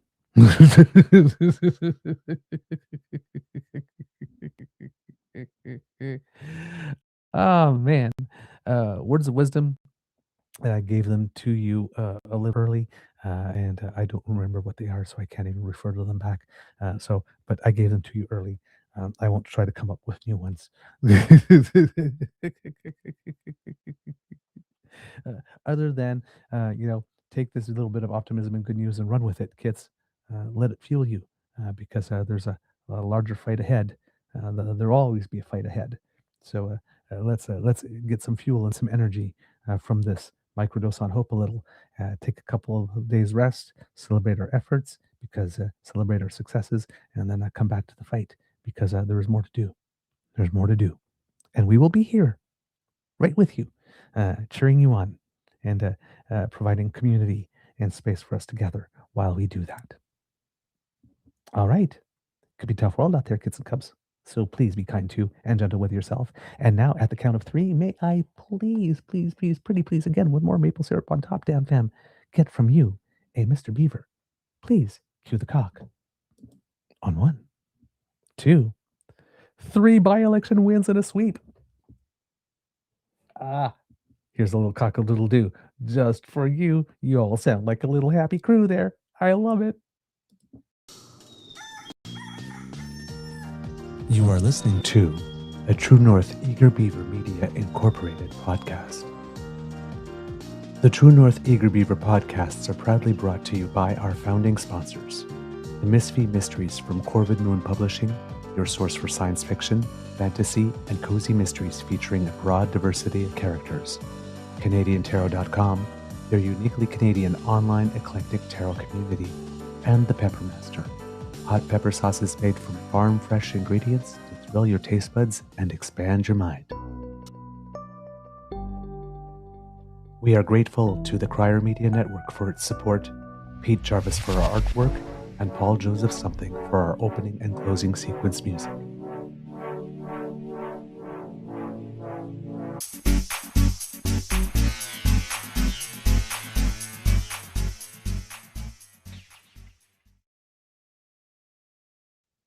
And you know what, y'all? I was so excited by all of this that I forgot to deliver the news of what it is that Prime Minister Mark Carney was announcing today. So I'll just announce that very quickly.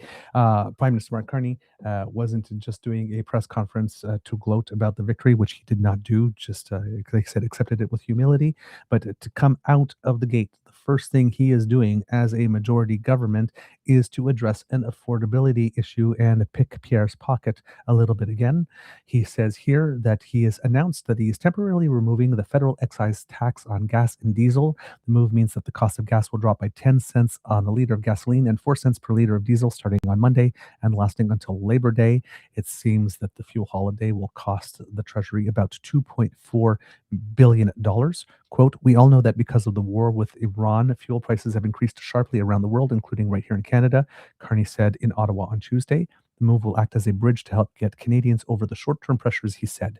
Today's cut to the fuel excise tax is a responsible temporary measure consistent with what it takes to build a stronger economy, a more affordable economy combined with sound fiscal management. I'm not a particular fan of this. I would have preferred an actual check taken from the excess profits and all that kind of stuff and reimbursed. But again, also, those amounts have not been calculated yet. So the fact that this is just a 6-month thing that goes into September could be, however, in a positive way, if I'm thinking as a strategist, a good way to occupy the terrain, to wrestle the issue away from Pierre, to take a lot of steam out of it. And come September, once we start getting those numbers after 1 or 2 quarters about how much this is affecting us, then perhaps those checks, similar to what has been done to try to level the terrain after 5 or 6 years of very high food inflation recently, with that special measure affecting people who receive the GST tax credit, the extra boosts to that. There could be something similar with regard to oil and gas prices, and of course increased food inflation if that happens again because of the fertilizers. So yes, but so for now it seems to be a 6-month measure that indeed sort of at least puts Mark Carney in the same terrain or on the same field, and it neutralizes Pierre Poilievre a little bit. Carney said that the best way to respond to the enormous shock in the global economy created by the conflict is by tackling affordability issues at home, building more homes, and accelerating the approval of large nation-building projects. Quote, it's absolutely clear and has been reinforced again by events in the Middle East. We have to make our economy stronger and more independent, Carney said. Quoting Tuesday's International Monetary Fund outlook, the Prime Minister said he expects Canada to avoid a recession. Quote, the expectation, even in the wake of one of the biggest economic shocks, is that Canada will be the second strongest economy in the G7 this year and next. The IMF predicted that the fastest growing economy this year would be the US at 2.3%, followed by Canada at 1.5%, France at 0.9%, Germany and the UK at 0.8%, Japan at 0.7%, and Italy at 0.5%. Carney's announcement comes on the same day the House of Commons is debating an opposition motion, once again a motion, calling for the removal of all federal fuel taxes until the end of the year. So again, not going as far as Pierre Poilievre wanted to go, but that's the same thing that happened with the income tax cut, and Pierre Poilievre wanted to go further, and turns out that by the time he got to 1 week, got to the debates, Pierre was actually offering less.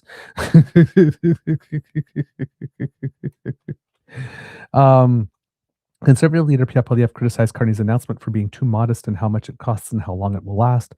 Not good enough, Poilievre said. Canadians cannot afford to gas their tanks. We want all gas taxes eliminated for the rest of the year. Can we start with the gas coming out of your mouth? Aside from the excise tax, the federal government collects a 5% goods and service tax levied on fuel. The Conservative motion calls for suspending that tax for the rest of the year. The Conservatives also want the government to permanently scrap the industrial price on carbon and clean fuel regulations.